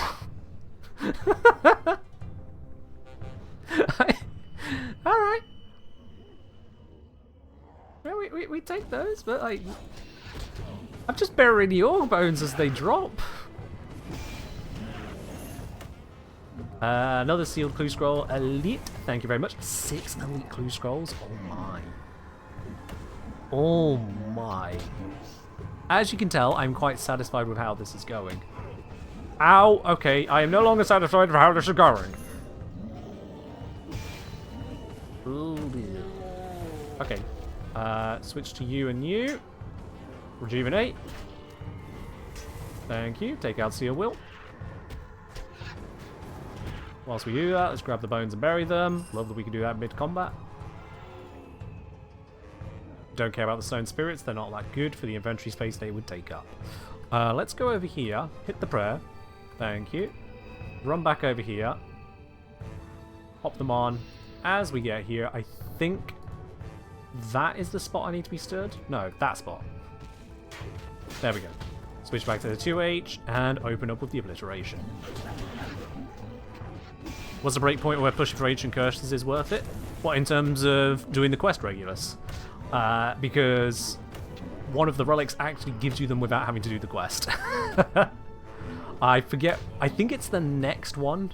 Next relic up from what I've got gives me curses. I might be incorrect on that, though. I'd have to double check.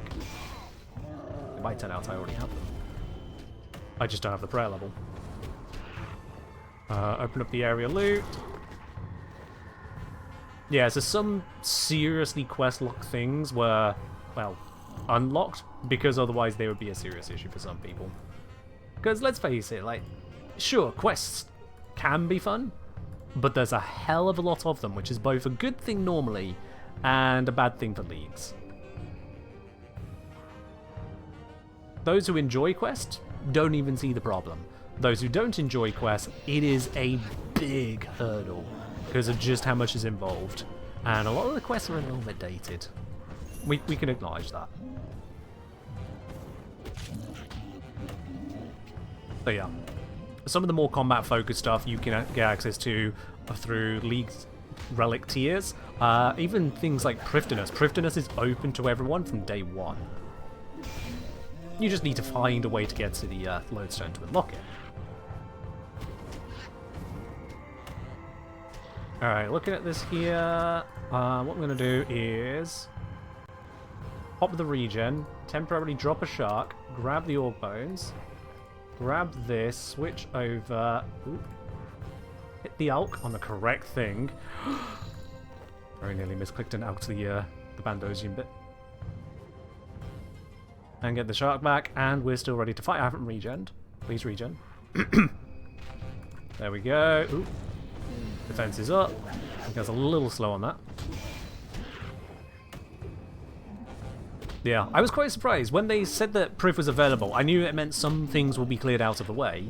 I didn't realise that despite the fact you still have to do the Plague City quest if you wanted to be able to teleport to Ardoon without using a lodestone, all the other quests after Plague City are already completed. And you don't get the XP for them. So there's a few XP drops there that are vanished away because of that, which is a little bit sad. I have the defense level. Yes! Alright, sorry Orichalcum, you kind of suck now. Although it does give a life point bonus that Bandos does not, but still. Yeah, exactly, Regulus. Yeah, Plague's End is auto-completed, no XP boon. But if you consider just how quickly we're training things, it kind of balances out, doesn't it?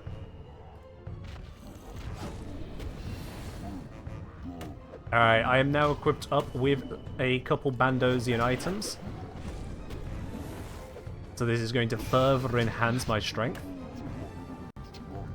Don't think it does a lot for my defense. Yeah, so I've gained a little bit more armor. A teeny tiny bit. However, I've lost some damage reduction in exchange for additional strength. A melee damage bonus of 22, which is cute. On one piece, and then melee bonus 11 on another. Prayers off, drop the empty vials, start chewing my way through the pickups. Literally in the case of food.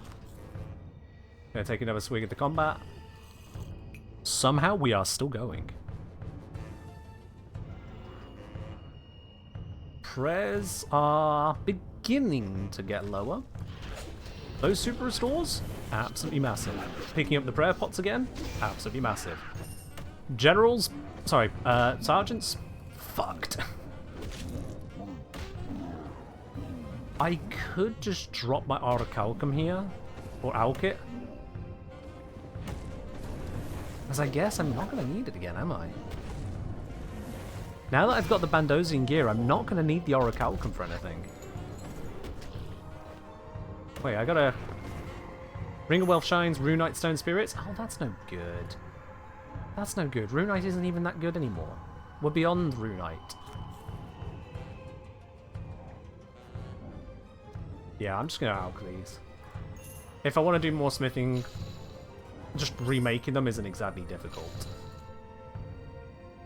So, yeah, I'm good on that. I am currently only using tier 60 weaponry, by the way, because I can't smith the tier 70. Oh shit, wrong tab. Oh, took a big hit there.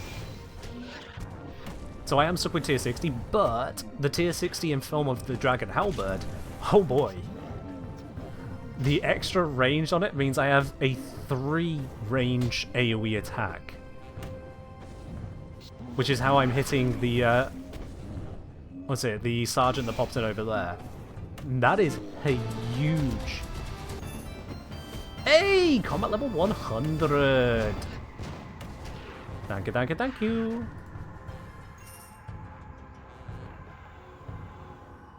With 1 mil I can buy the Crystal Halberd? Interesting, I will have to look into that, actually. Let's hit the regen. So only a little bit of regenning needed here. Take another super strength dose. Prayers up. Prayer regen. Nicely timed. Yeah, Crystal will be better if there's a Crystal Halberd I can get hold of. 1 mil would have been a lot, except I've already gone up 300k pure cash whilst being here. Which is great. Granted, part of that was just alking the equipment I brought, because I've got better stuff, but that counts. You know, that counts. Oh, the triple kill there was beautiful. Hello, huge rune-plated salvage. That's another out for 41k. Another 2 sharks. The runs become stable. Aside from the prayer drain, which I will be real with you, I am noticing. Oh, can't use that yet. Yep, there's that limit. As much as I'm noticing the prayer drain, otherwise this run is stable. Wrong tab, wrong tab, wrong tab. Shit, shit, shit, shit, shit. Well, that was a good way to throw. Hi there, Dipsu. Yeah, you figured it out. You don't want to be in here. Strength level gone up again. Actually leveling up during bossing. It's the way it should be, damn it. Grinding Smith and Alk could close the gap. So you say grinding and Smith and Alk. Smithing for alchemy is actually pretty bad, because as much as you can smith, for example, runite, it's not like the old days of smithing a rune plate body and it would alk for so much. That's why we've got this salvage stuff. The salvage, like the huge rune-plated salvage, that is the old rune plate body being alked for rune plate body old school value. Current value, if you smith up a rune plate body, it's level 50, not level 99. And so its alk matches that at being absolute shite. I think for a rune plate body, it's like 2,500 GP or something like that. It's bad. But I mean, for the level, it's realistic. The amount of effort that goes into making it is more than you would want for 2,500, but yeah, it wasn't really supposed to be an outpouring of money through that level, is the design of it. What do I get here? Oh, open up the stuff. Thank you, thank you. Mystery kebab. Worth it.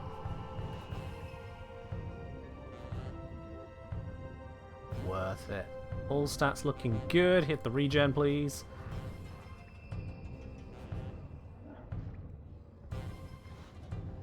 Prayer up now.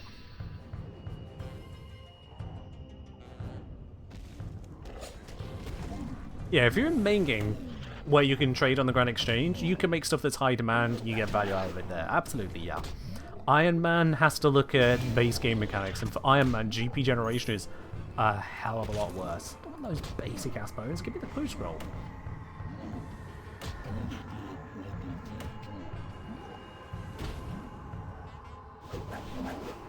Like, if I was in Mainscape, this account would have over 60 million GP already because of all the clue scroll stuff.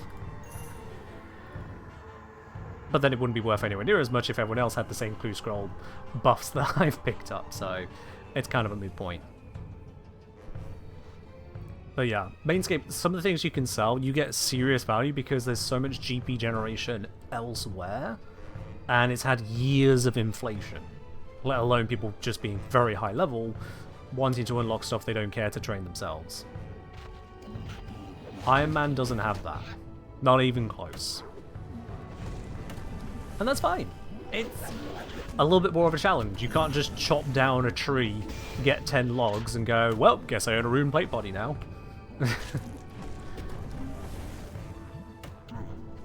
It's, in a sense, more balanced, but not completely. Slayer is still the go-to way for cash. Slayer has a hell of a lot of stack behind it, but I suppose every skill's gonna have something, you know?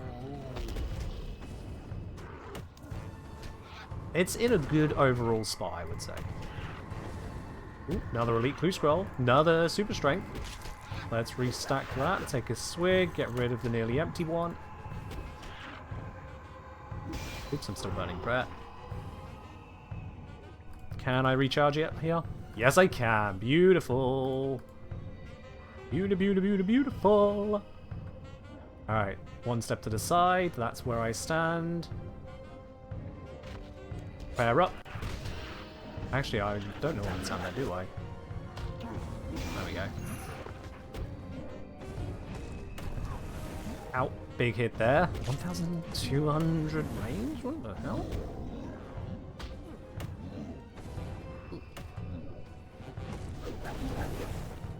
Get that mystery kebab ready. Feels like I'm gonna need it. Ooh, down to 4k life points on that one.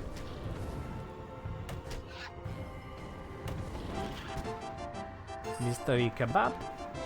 Pork bones.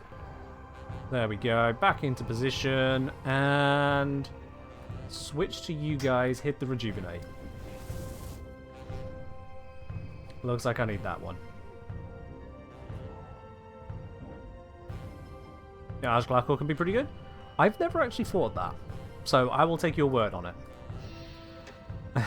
I've never really been much of one for bossing, as evidenced by the fact that I'm making a deal of God Wars Dungeon 1. I'll admit it, I have never been a boss fighter. I was much more skill than focused. There's a reason we've only just surpassed my hunter level today. And this is with a League Relic power, kind of boosting it to the 9s.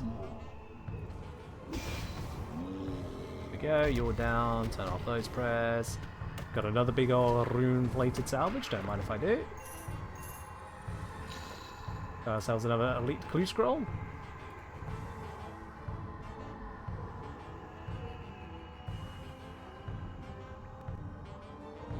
Might as well hit the rejuvenate.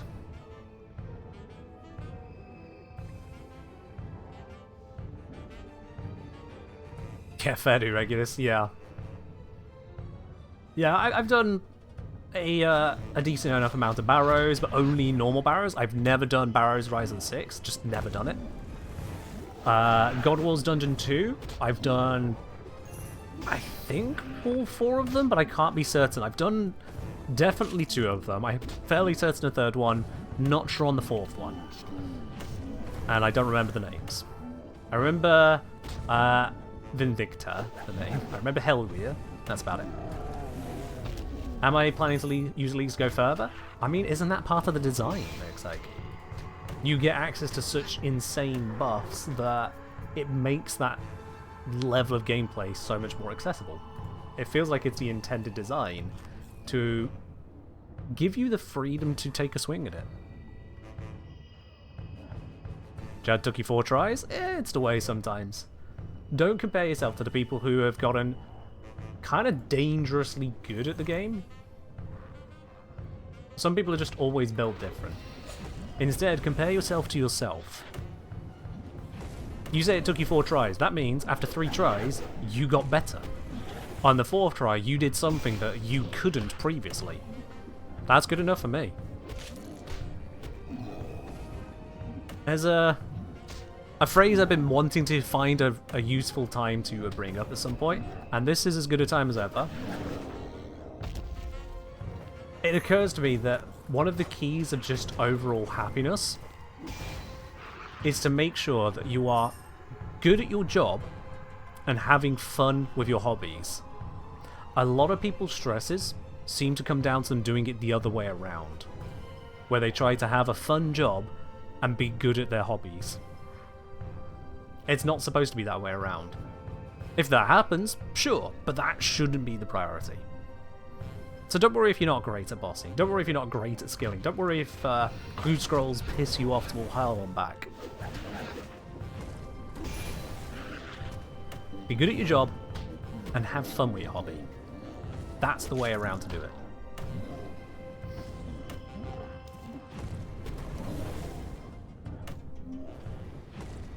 Another note, no one was ever good at something the first time. True. And for those exceptional people who were good the first time, they're outliers that should not be counted.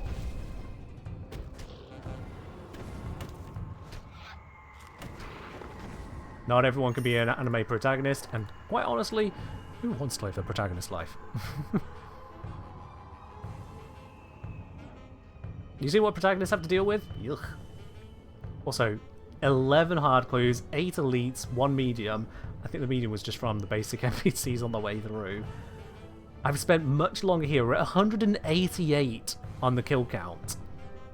Granted, each of these NPCs counts as 1 towards that, but I got to the 40 odd required, spent the 40, came in here. Now we're at 189, 190. I didn't think we'd be so effective at this today. I genuinely did not think we were in a situation to hold out this long. I'm going to run out of prayer pots, actually. The very thing I said earlier that was not going to be my limiting factor is now proving to be my limiting factor. I'm going to stop using the steel skin prayer. Yeah. I'm going to straight up just not use that one now. You wonder if this could be done in groups? Oh, hell yeah, this could be done in groups. Yeah.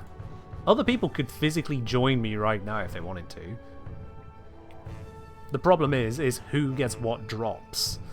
That is the problem. I don't know if you can loot share as Iron Man. And that would definitely complicate things. Because it's not like if someone gets a good drop, they could say, oh no, your turn, you have it. If there isn't some kind of loot share enabled, if that's not possible to enable, then you would be fighting over drops. That... maybe it doesn't work.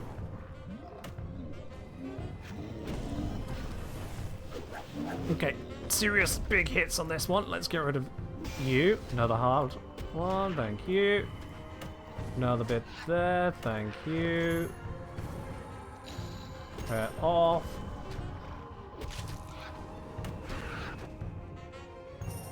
There we go. I should be about to hit the regenerate naturally. Natural regen should do fine. Let's pop the super strength, get us to 90. Why not? Looks like this guy was thinking of joining me in here. He has decided that would be a bad idea. Go on, world hop.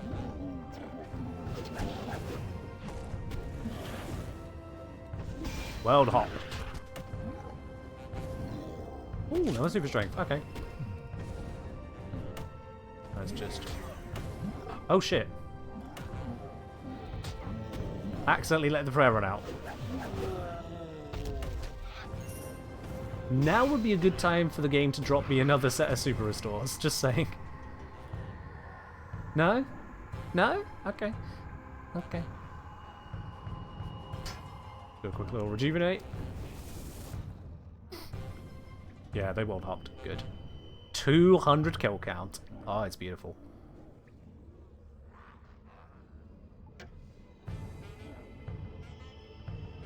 But yeah, my prayer is dangerously low now. Ah! The icon got in the way. I moused over something and it blocked it. That's fine, I only took a few hit points there. How's my general view of leagues been so far? Anything I wish was different? I do see those the very necessary hotfix partway through to make it where the later relic tiers came down in task points, because that was a big damn deal. For the amount of time that quests take, I would have liked to have seen more quests be given points outright. Things that take time and are very clear, distinct one-off achievements. Another prayer level? Okay. I feel like they should be given much more. Because some quests, like Duck Quest, You Are It, they gave points. But others don't. Aside from just, oh, well, you got some quest points. there's quite a bit involved compared to some of the basic 10-pointers that are really just, hey, did you exist in the game? Oh shit, I did not heal up. Oh. A little bit. Oh yeah, I'm not so terrible now. But aside from that, I wouldn't be against a little bit more, perhaps, I don't know, interim relics? Maybe? I'm just looking at potentially more choices there. The other thing, though, is the balance between the relics. Maybe it's a good thing that there are some obvious choices, so unless you really are attached to something, you don't have to overthink it. But to be honest, it does feel a bit shite that you look at some of the relics and you're like, oh come on, that's just not good enough. You look at some of the relics and there's just a clear, correct option for most of the tiers. That doesn't feel too great. But out of all of that lot, that is pretty much the extent of my nitpicks. Yeah. With regards to questing, I wonder if they would go with a quote-unquote quest relic at like maybe tier 3, somewhere around there. And that quest relic would give you the ability to go up to any quest starting location, and instead of accept quest, oh sorry, alongside accept quest, there would also be the option of skip quest. The quest completes, you don't get the XP, but you get the other rewards, you get to move on with your life. So if someone wanted to experience a particular quest, they could do it. It doesn't auto-skip all of them. If they wanted the rewards from it, they could go and get the rewards. But if they go, no, I just want this quest out of the way, give me the quest point, let me move on, take it. It'll be very competitive. That's the idea. Relics should be competitive. There should be massive debate. There should be people arguing, why are you picking that one? This one's clearly superior. And then back and forth. Versus Banker's Note against Perfection. With how far back Perfection and Banker's Note are, because of just how many tasks are required to get there. Like, there is Perfection and Banker's Note. I'm all the way down here. It's hard to evaluate. No! I get my third Bandos item. Third Bandos item, and it's a duplicate? Aww.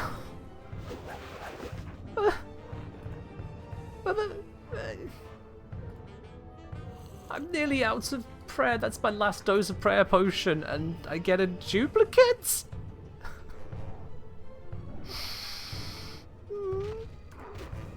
Okay. Alright, well, there we are then. But yeah, the discussion over Clue Connoisseur, Production Master, or maybe get one of the previous relics like the Agility one, that's been a pretty cool discussion. Very serious questions on that. The weapon style ones, melee is overtuned. In comparison to the others, at least. No, I won't say melee is overtuned. Melee is in a good spot. I would have liked to have seen the others have something that serious. Whilst range does get its AoE, it's in small burst AoEs and only on single target attacks. So you don't get the kind of escalation melee can do. And it has no lifesteal.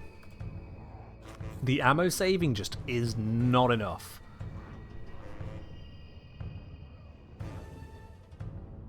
So yeah, if there was something more exotic there, could have been cool. But there wasn't, in fact, something more exotic there. Some of the commentary on that was actually about the issues of accessing best-in-slot items. Appropriate items. So I do wonder if, at least Mage and Ranged in particular, if they could have had a relic weapon to go alongside how Melee has the life gain.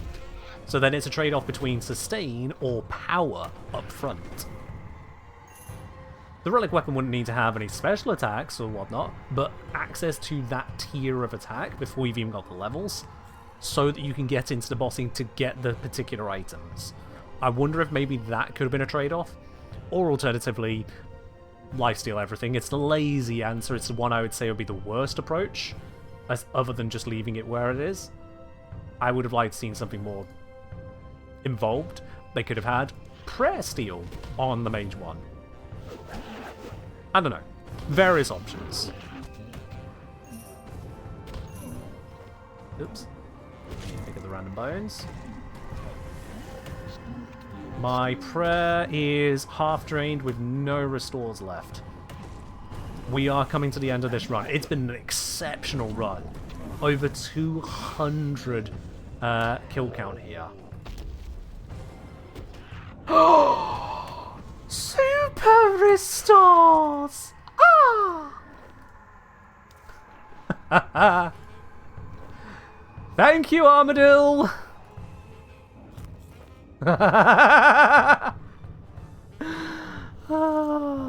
Alright, so, looks like we're here for another 2026.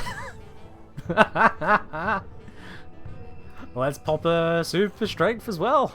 Seeing as we're going to be here. Yep. Let's keep going. Alright then.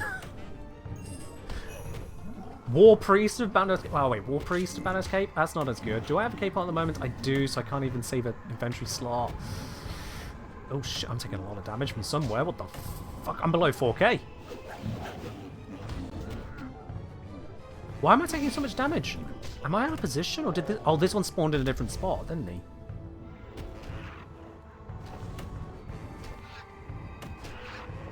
Gee. More super restores just dropped again. Are you kidding me?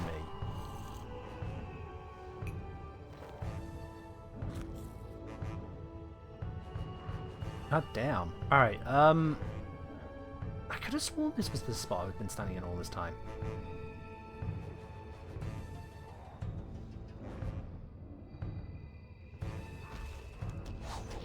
Now I've got the extra super restores, I am going to double up on the prayers again. The drain is much higher, 2.3 instead of 1.3. So I do feel that difference, but given that I've got the access, it feels worth it. Now let's drop that, grab the strength, chunk it into there, take a swig just to top it off, why not? And then we can grab this back. Prayers off. 79 attack.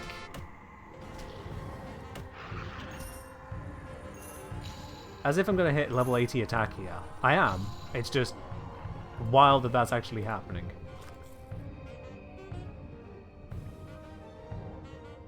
Back to prayers. Everything equipped correctly? Yes, it is. Good.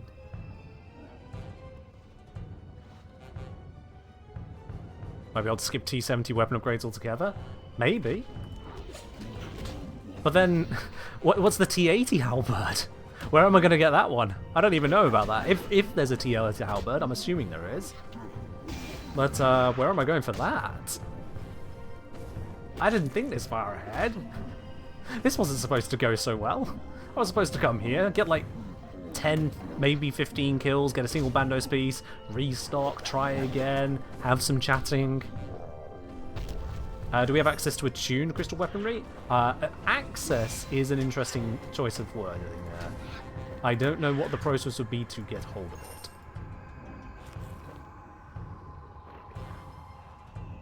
Again, not previously been much of a focus for me. My current Iron Man account is actually lower level than this League's account because I'd only been on it for a couple of weeks and then Leagues came out. So, I don't know is the real answer. Yeah. Fences up. Can take that restore pot. Let's take it now. Hello. Oh no, that's the same Godsword shard I have. 2 duplicates. 2 duplicates. It's fine. I've been here a lot longer than I expected, a lot longer than I probably should have been able to survive, so I can't be that mad. I can't. I am going to pick it up as the beast regardless, but, you know. Let me drop the Snapdragon Seeds a second. Switch, rejuvenate. I need that healing. Grab the seeds, grab the bones. Oh, I didn't need to drop them, actually, to do that. Whatever. Healing is complete. Switch back to the halberd. Oops, burn some prayer. And up go all the defenses, and on goes the offense. Yeah, this is a surprisingly good way of leveling stuff up. I mean, okay, I'm not that surprised. 8 times XP gain on top of having the melee relic. The life gain I'm getting from melee here is absolutely huge. Magic and range wouldn't have anywhere near the sustain with this level of investment. Like, for this level of sustain, you'd need to be, well, just stronger, quite frankly. You would just need so much more.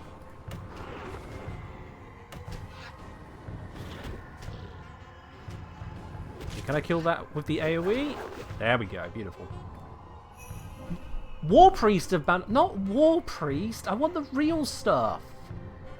Ah! War Priest of Bandos. I'll take it, and I'll destroy it, and that... No, I thought I could reclaim it again somewhere. No, I can't. Oh, shit. I'm still managing my loot and the new one spawn. Ah! What was that task? Reach level 80 in any skill? Oh, damn, okay.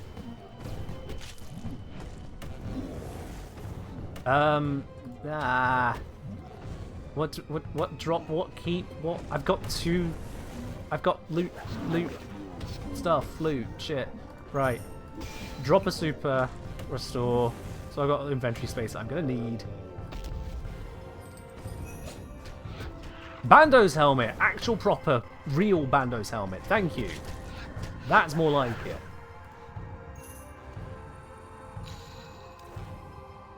The real stuff. Is a medium clue scroll still worth it? You might be right. I can get so many of those, you might be right on that. Also, the Ring of Devotion is not worth it. I can easily get one of those. I don't need that anymore. There we go. Oh, shit. Ah, prayer book. Shit. Shark. There we go, I'm good.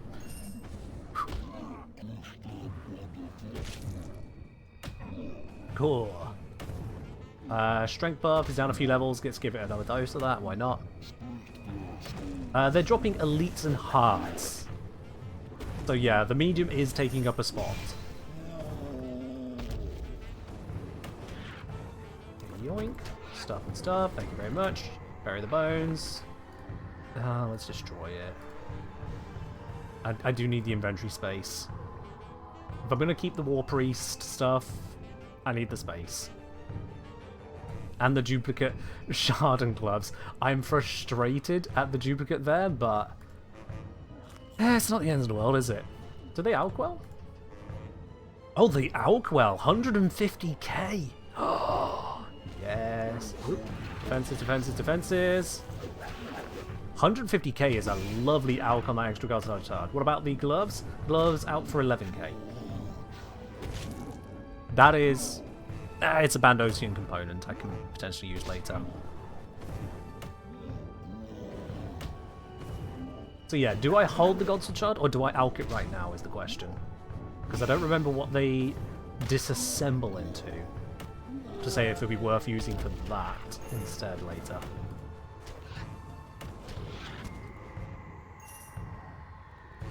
Is someone in a position to check what they disassemble into? So I don't have to right now.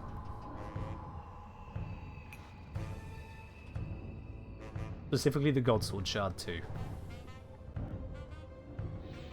Thanks, Regulus. Because yeah, I know if I take my eyes off of this, I'm gonna get nuked. I'm a bit early on the prayer there. Oh well.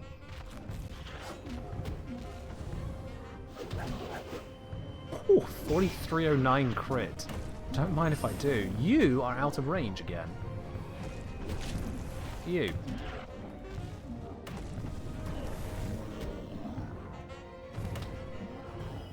Sharp components, strong components. Oh, that's no good. Yeah, I might as well just alk it then, mightn't I? Because there's no way I'm going to need 2 separate god swords at the same time. No clue scroll, don't mind if I do. Yeah, so I'm just going to alch it. Boom, 150k. Worth. Worth. I've got the inventory space back. I've got the cash. The other gloves I'm going to hold on to. I can figure out what I'll do with that later, because it's not worth the out to me. Not 11k, god no.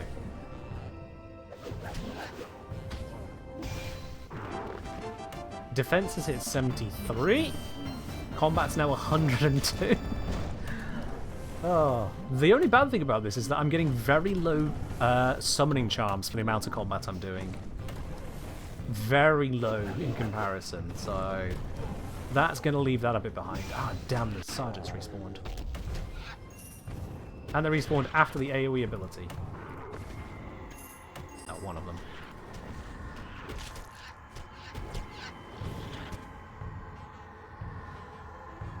We're at 63 kills. 63 kills of General Gradu on this run. I am loving this. Let's do a quick rejuvenate. Hope I'm in time for that. Ah, not quite.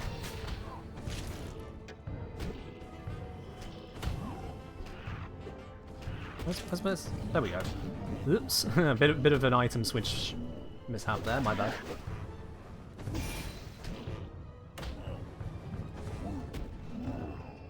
Grimspike has survived the AoEs, but it's not okay.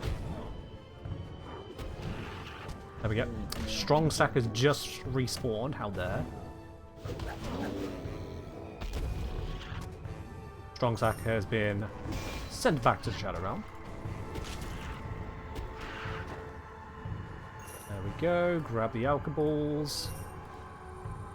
And because of the food situation, I'm going to hit the regenerate. Prayer is restored. That is good.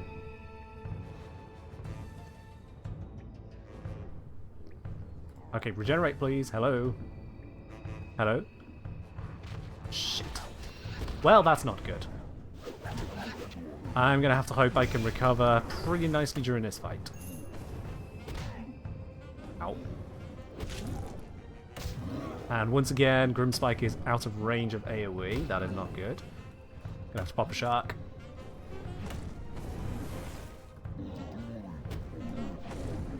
Yeah, summoning isn't too much of a problem because 1, the enhanced XP, 2, I can also pick up a bunch of charms from Hunter because, I'll be honest, I do a lot of empty hunting. Bandos Tacits? I already have Bandos Tacits!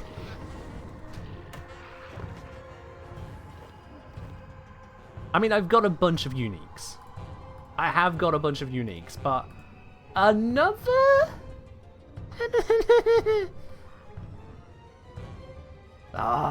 I was really hoping... Well, I mean, actually, what am I missing? Bandos Boots, Bandos Body, Bandos Hilt? No, I am missing a few pieces. That is unfortunate. That is... Oh, shit. Small dime. Ow. Too much nattering, not enough killing. My bad. Oh, shoot. I am low. I don't have food, do I? I don't have food. I don't have food. This might be it. This might be it.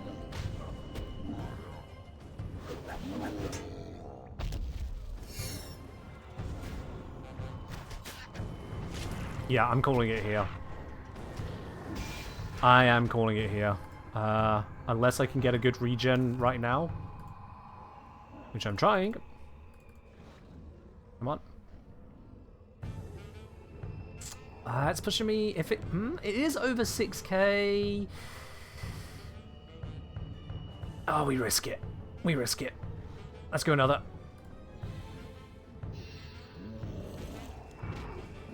Full prayer up on this one now. What a run. I know, right? I mean, we can almost get the kill count to 300. I'm going to risk it. I've got triple prayer on, so I am burning through that. But in exchange, I'm killing stuff harder. Which, ow. Ow. Come on. Get the big hits to heal me up.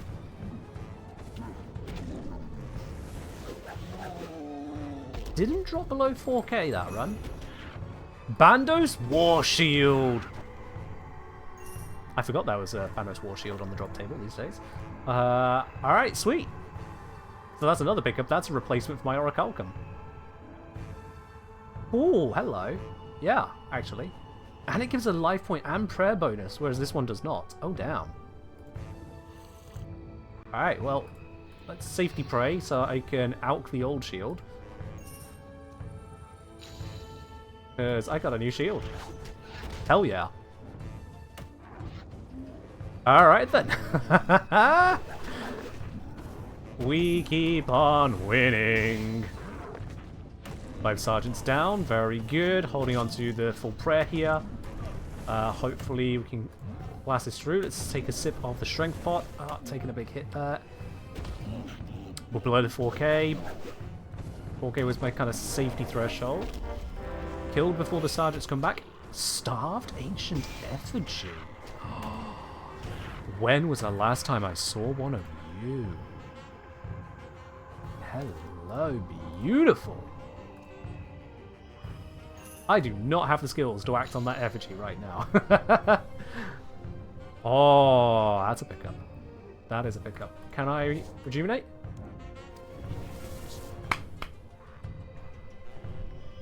You can get effigies before leveling the skill? Yeah, you can just get them. You just can't act on them. Oops, I am completely out of position this run. Whoopsies.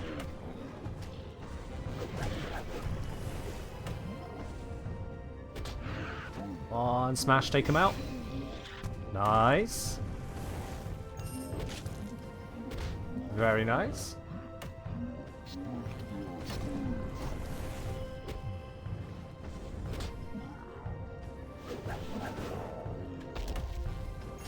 I know effigies have gone through some Dragonstone. Ooh, I mean, I've got a few Dragonstones now. It's nowhere near as good. There was a point in time where I was like, I need a Dragonstone, I need a Dragonstone, I need a Dragonstone. But yeah. Oops, still burning out prayer. That restore pot is empty. I might be a bit early on the prayer here, but I'm being safe.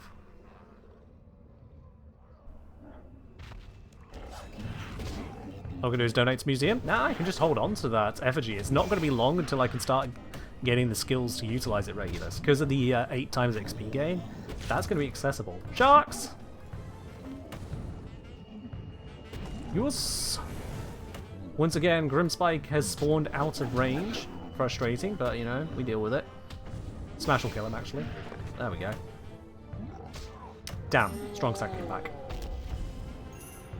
We're down. Kind of want to kill these without burning up any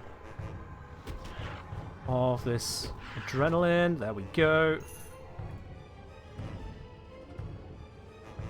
Pop a shark, grab the bones, pop the bones. Another goddamn prayer level. What even?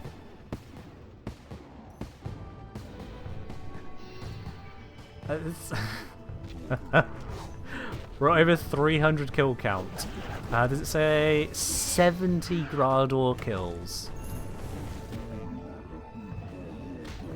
I love this. The melee relic was the correct pick. And I'm so glad I changed my mind to go melee in the end. So glad. It was...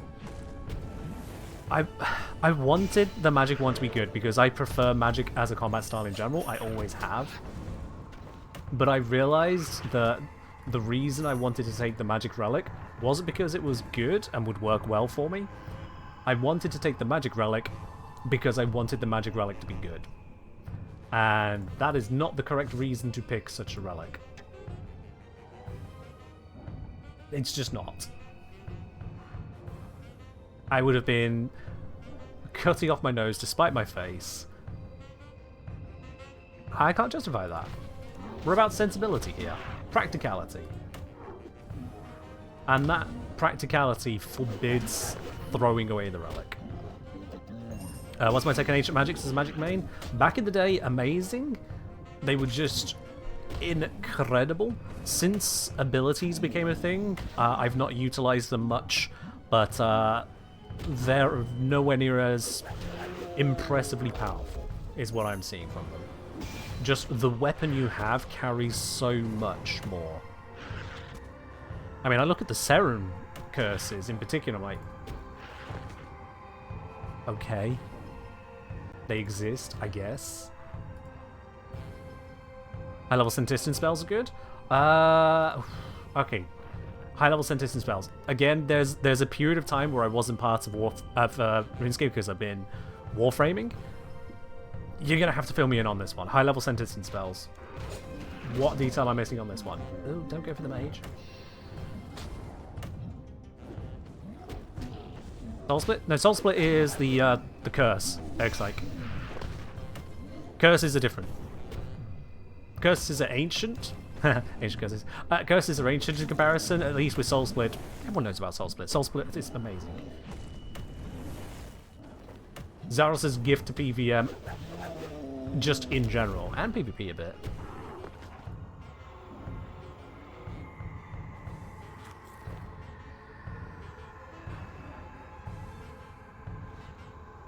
Oh yeah, Ice Barrage spammers in Castle Wars in the old days, devastating. And in Stealing Creation, and in Soul Wars.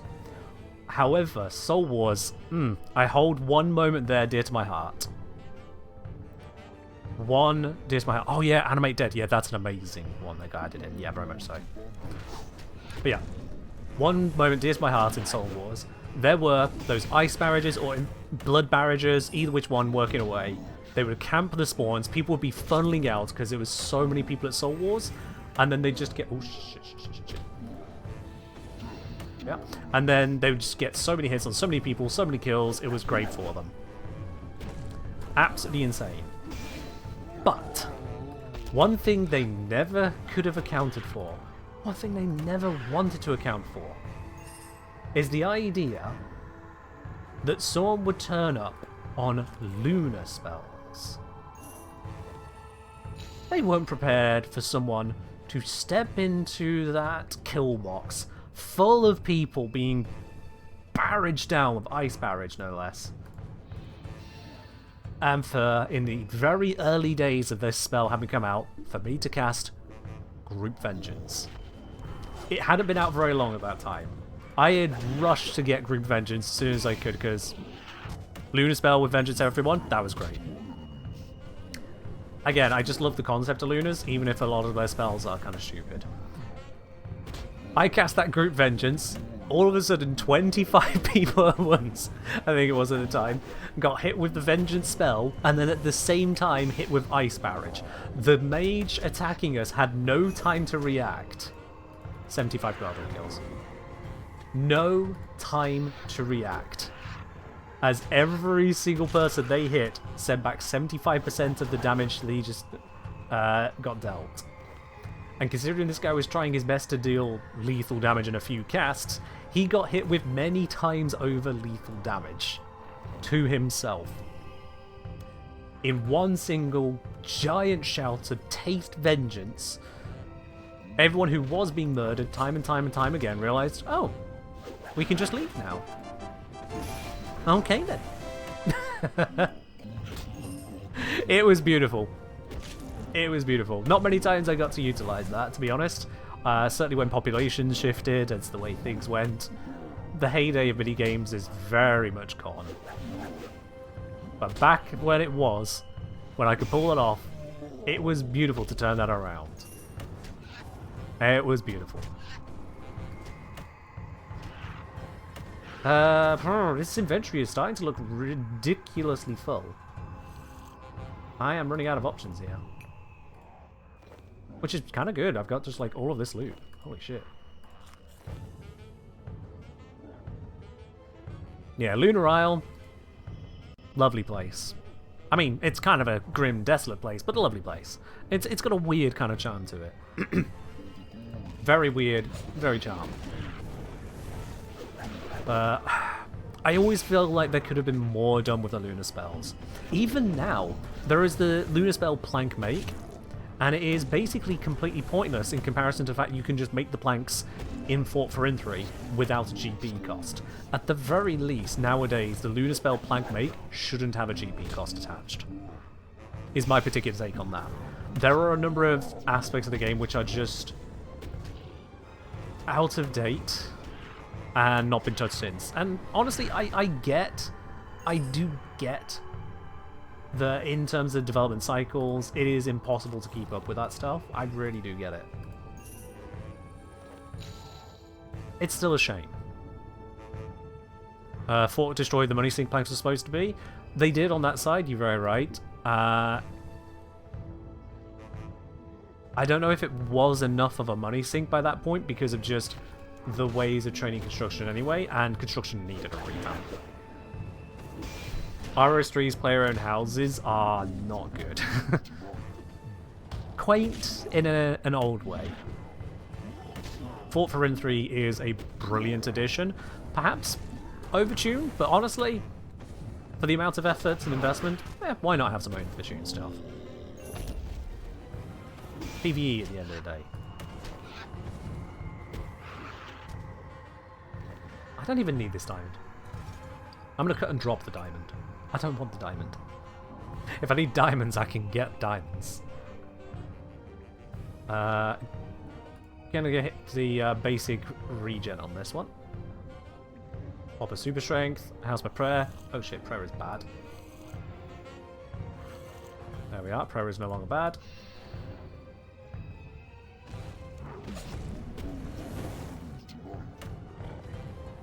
Yeah, one of the areas I'd say that could look at handling is Divination's Transmutation.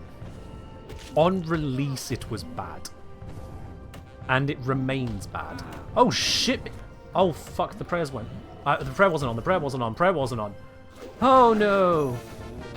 Oh, I just burned through so many supplies for that. And for a War Priest item drop? No.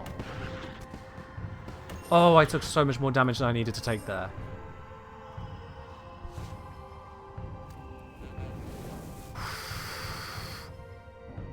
Cool. Is that a nearly complete war preset? Yeah, I've got body, legs, and... Did I equip the other bit? I must have it. Oh shit. Don't die. Don't die, don't die, don't die.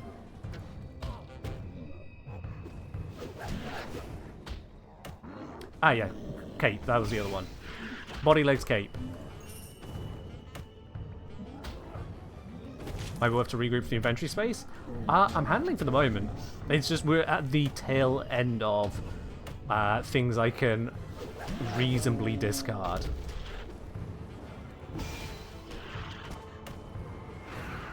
It's just if we go out, it is an ordeal to come back in again. Oh my god, the super restores have dropped again. Are you kidding me? The super restores have dropped again. Oh god. What? Okay, now my inventory is becoming a challenge. Because I don't want to lose those super restores. I'm gonna hold out. But also... oh shit. Juggling all the loot.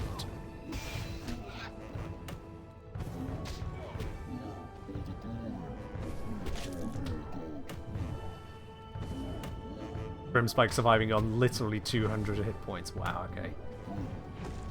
Yeah, I have got the prayers and I'm just taking a load of damage for some reason. That's nice. Let's stand over here. Bam! Now here's Sea Oil as well. Just makes the kill on them slightly quicker. Feed the shark, grab the bones. The patat, super restore.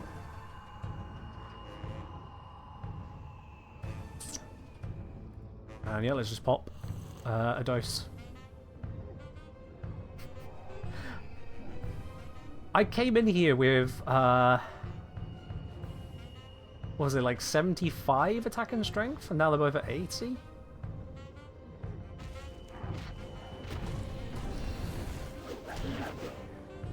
I just really want to get as good as complete Bandos set.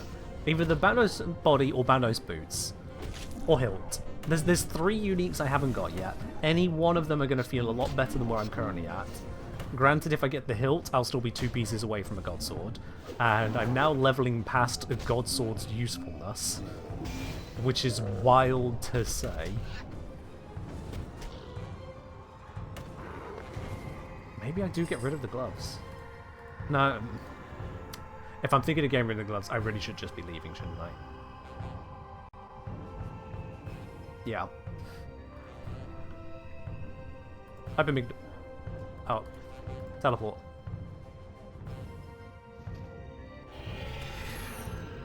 There we are. Okay. Alright.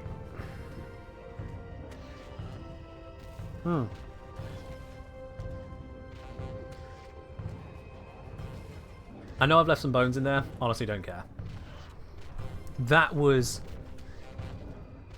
an Omega run, honestly. 27 hard clue scrolls, 104 magic logs are cute, 18 noted ore bones I can use later. The prayer is absolutely singing from that run. That was 82 kills in the end. I can see there, defeat any Gold War dungeon boss 250 times, 82 out of 250.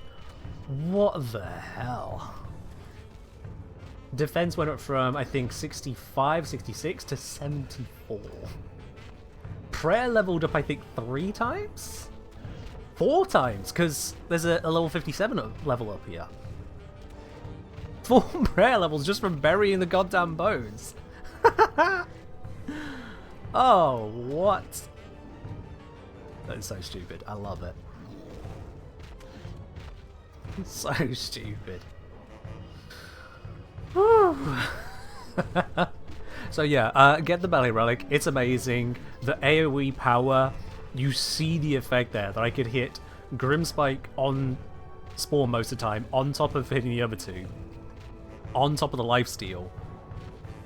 Ugh. My poor range level at 41, looking at the 80 strength and attack like, please, sir, can I have some XP? 45k to 2 million. Just... Oh dear. Oh boy. This was ridiculous. I love it. Alright, let's go bank. Let's go bank. Even Magic is looking jealous. Yeah, Magic's like, I was supposed to have the relic. Hello? We're not going to give me the points? Hello? Hello? Hello? Huh. John Grado, beginner speaker. Kill Grado solo in less than 42 seconds. Jesus, did I not manage that? Oh, that's a shame. Goddamn bug. Bruh. Alright, whatever, I'll just go enter here and get 30 points instead.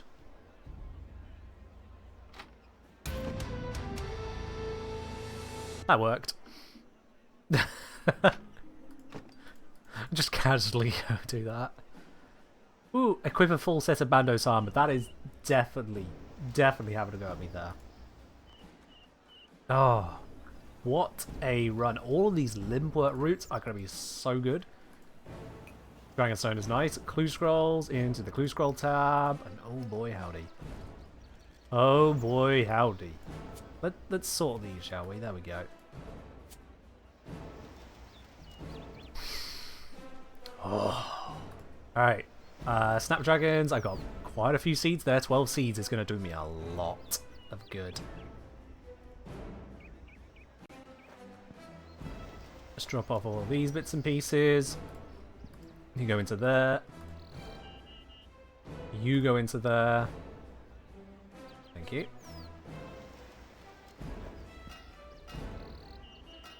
We've replaced half of our Orichalcum, and I need to get the levels to replace the other half with just better stuff. Is there still a free teleport from Ward? There is, yeah. Can now unlock Ward's Retreat if I haven't. Good point. Yeah, I've done enough boss kills that it will count.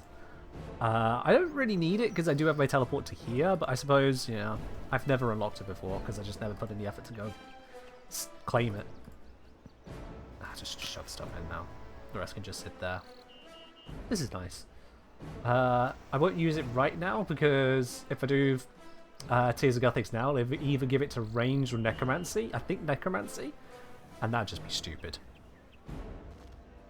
It's nice having this emergency button. I get that. I usually do have just an emergency teleport on me. In fact, I joked about not having one there. I did have an emergency teleport on me. I had my Amulet of Glory. So I did have an emergency tele ready to go as well. I am good at being safe, believe you me. Comes to not letting your character die, well, so far so good. Can these people chill on the invention? Holy shit. Like, can I see something else, please? There's a couple defense bits in there, but the 200 bill invention is just popping off every moment. And of course an invention pet to add on to it.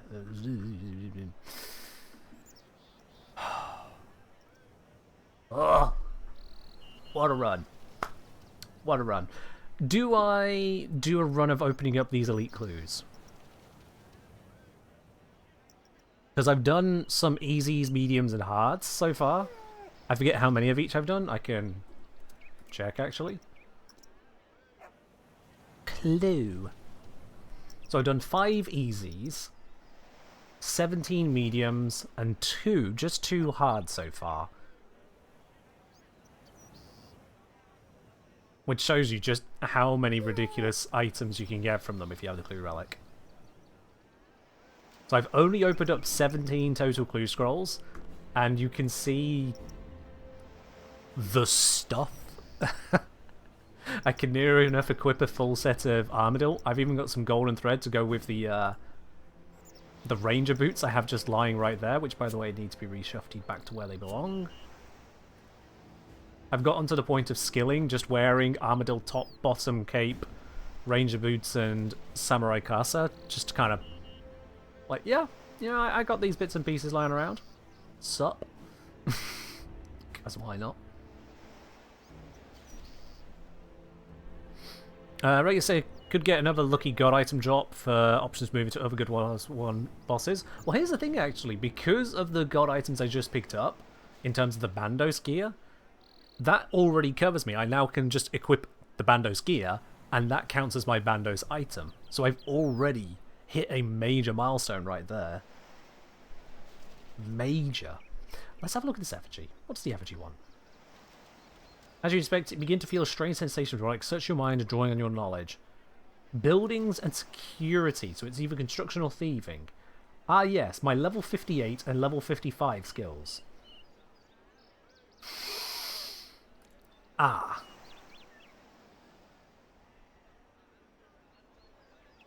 Yeah, that's that's a little oof right there.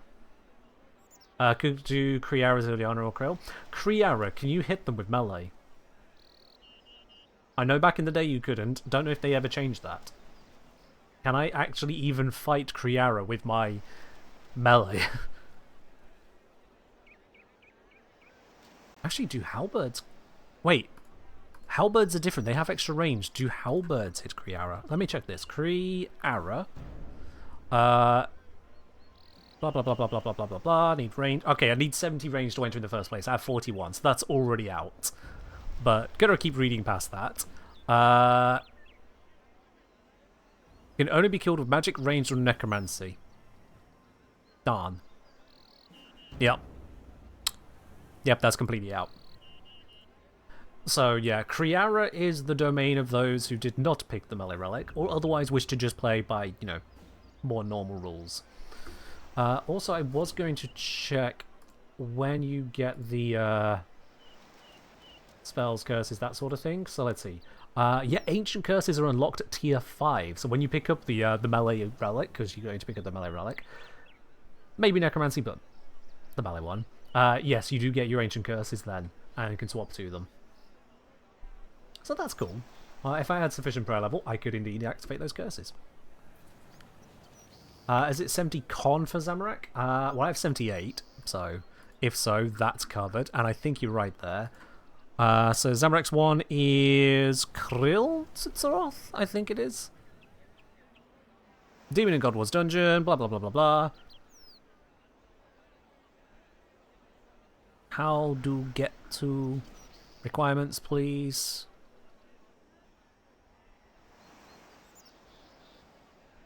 Okay, I'm just going to assume you're correct. Ah, there it is. Level 70 Constitution. They didn't bold it on this one. Found it. So yeah, you're correct on that. And then the other one is Commander Ziliana, right? Who requires 70 agility. I'm at 65, but that one's currently beyond. That is currently beyond. And the slight problem with going to farm Krill Sutsurov is that they drop the Garba Subjugation, which is magic gear. I'm not looking for magic gear. So that's kind of just a to me on that one. Holy dooly, was that a good run. I'm just kind of recoiling from just how effective that was. I know the rare drops are increased, so this is of reduced significance, but it's still bloody good. Useful for high-level necromancy gear?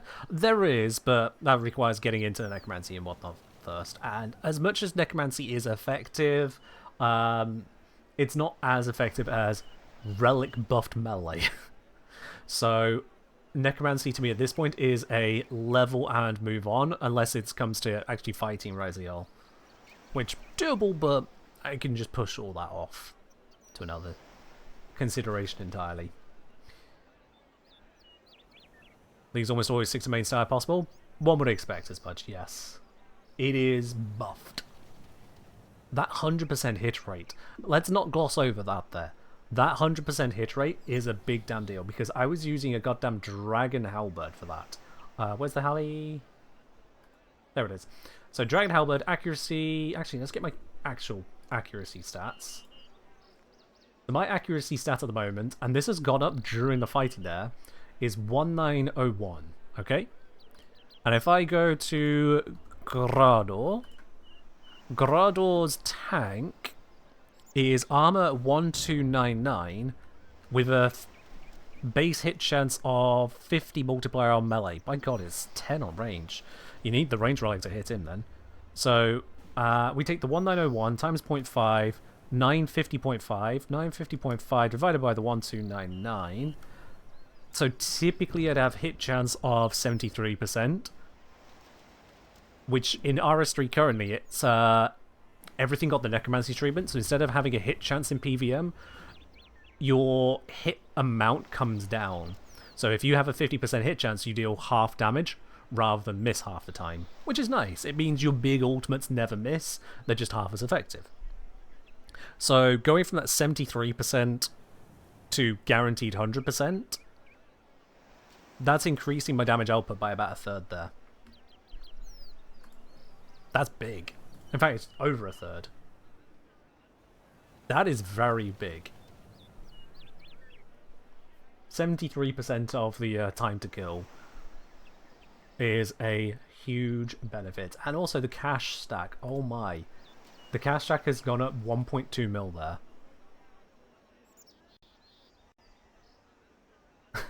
I haven't even done alching of other bits and pieces. That was just the bits whilst we were there that I was alching, or just the coins that were getting picked up. 1.2. Love it. Right. I'm going to deviate now from God War stuff because we've done all of that lot. I'm not going to go do another large run, and instead we can now do the kind of the maintenance mode. So let's just update the title so anyone new knows what's going on. Spending the loot from GWD. There we are. Just so anyone new arriving doesn't get bamboozled. Let's start by handling all of these. Now, I don't think I have an easy teleport to the area, so I'm just going to go over there. Don't actually need to really bring anything. Let's just go straight to Wildy and deal with this first. Also, yes, I unlocked the quick teleports to lodestones. Unless you are really strapped for cash, honestly, just go get yourself 1,000 of each of the elemental runes, pop on over to the Runecrafting Guild with level 50 runecrafting to get it in, run the Rube Goldberg machine. Even if you get a bad roll of like 60, you're still going to get yourself a lot of quick teleport charges from that. It'll take you a while to burn through them all. A while. So, worth it. What rock is it next? Acronium. Alright, is Dracolith the one I've already done? It is. Now, I need to be going in here. Yeah, quick load stones. Beautiful, beautiful thing. Someone's having fun. Alright then. Hello, Chaos Altar. I have some org bones for you. Please keep XP. It's less than the Exofunters, but at nearly 4k per set of bones, you know what? I think I'm good. And level 61 acquired. Thank you very much. Just let that go running again. This also means I don't have to build up the fort for infantry, don't have to build up my house for it. It's all just there. Level 62.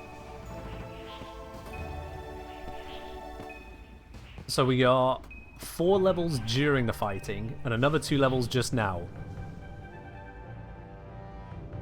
Is that how quick teleport charges work? Oh, yeah. Yeah, so you go to the Runecrafting Guild. Here, let me just show you this, in case anyone doesn't know any of the spots.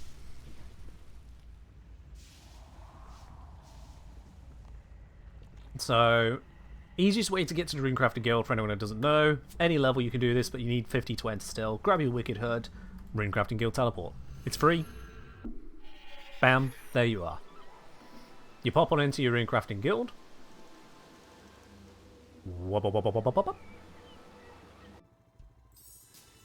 And the Rune Goldberg machine, or Rune Goldberg machine, sorry, is right here. And you just interact with that and go through the process. Look on the wiki to know how to interact with it correctly. It's a very easy machine to use. Very easy. Once you've got your Viswax out of it, however much you get, like I say, even 60 for just a quick, don't care, let's get it done, you can then use it, and there are things you can use it on in Mainscape and Ironscape which may be of more value to you, but considering there's no dailies in Leagues either, the only real good thing is indeed the teleport. And so you'd consume them, set it for your home teleport, and you'll note I have 774 quick charges. I did the Rune Goldberg machine once. I got like, I think 83 Viswax, which is 830 teleports. You get 10 per Viswax. I've not even used 100 of them. It's going to take me a while to burn through hundreds of quick charges, and then you just go get another set. 1,000 elemental runes from a shop is 17k gold. So for 51k GP, 51k, that's it, you can have yourself probably enough instant teleports to do you for most of Leagues. Do it a couple days, you're definitely all the way through. It is huge, and you in Mainscape as well, just great to have.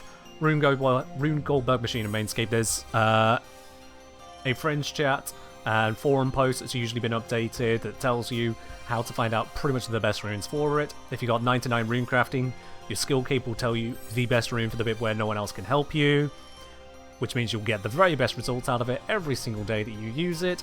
You're going to have so many teleports, it's ridiculous. And because it doesn't require runes in your inventory, none of that lot, it's just a charge, you just always have it. You don't go, oh shoot, I haven't got the runes, guess I'll do it the slow way. No, you just use it. Jobs are good. You want to go to Priv? Yeah, let's go to Priv. And that's Eagle's Peak, whatever. Oh no, I just wasted a charge. I went to the wrong one. Who cares? I've got 770 of them.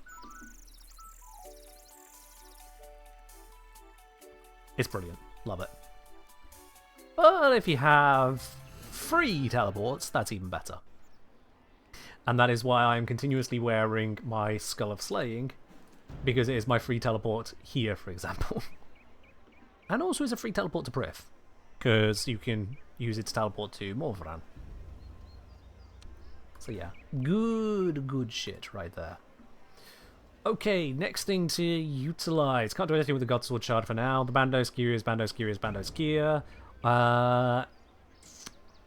We didn't go to the Outgrid Mine yet to unlock that. Let's go do that one.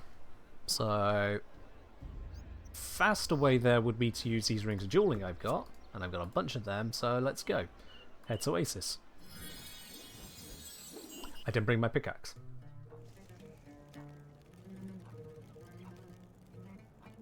I really should have come here with my pickaxe, so that was a little bit daft.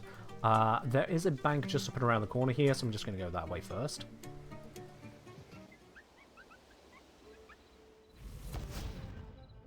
Yeah, the bank's just over there.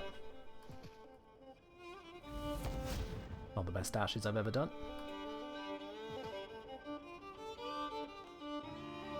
Oh yeah, the attuned crystal teleport seed, beautiful thing to have, beautiful.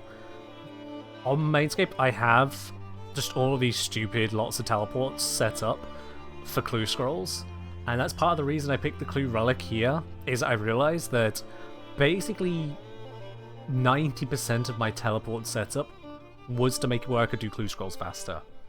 I was trying to just speed through their existence, so yeah. Made sense to just bypass all of that, and now teleports are just not really a concern for me. I have basically every teleport I need. Only clue scrolls require you to teleport all the time to such obscure locations.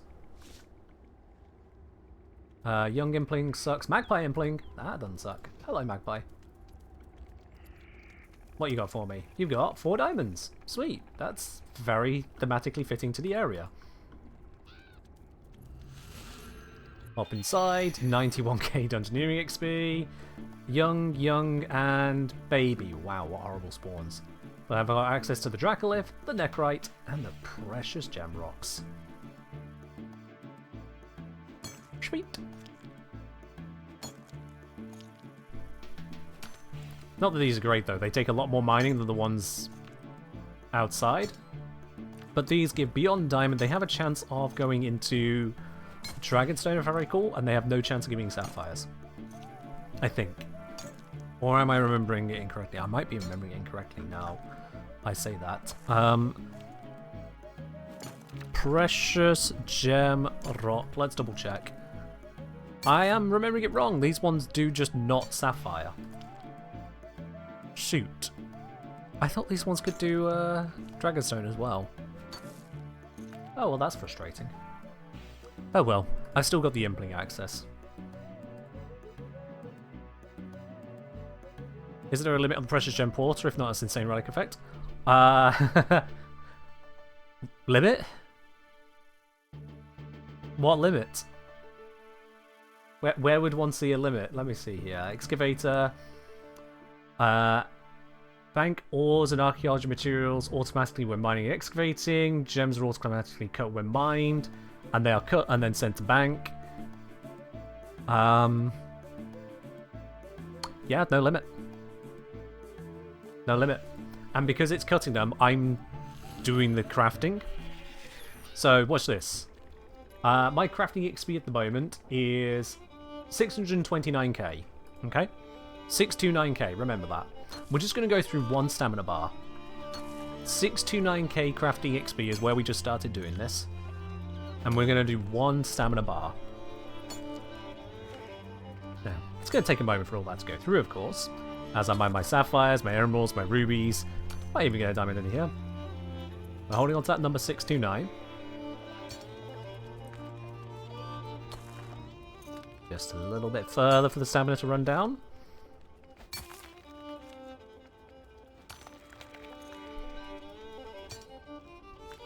And depleted. Crafting is now 637. So that was 8k crafting XP. And the gems have gone straight to my bank. One click.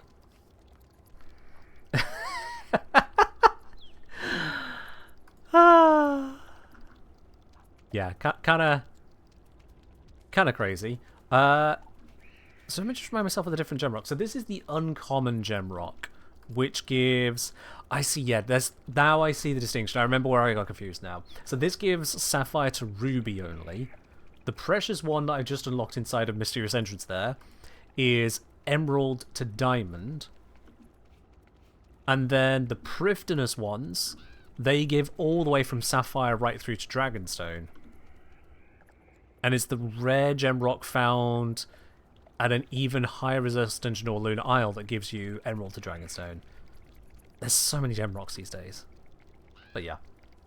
So yeah, solid amount of crafting XP right there. Just kind of keeps giving it to you. You can, if you let the stamina run out, then your mining rate will drop down from 90% speed to 20%, which is no good.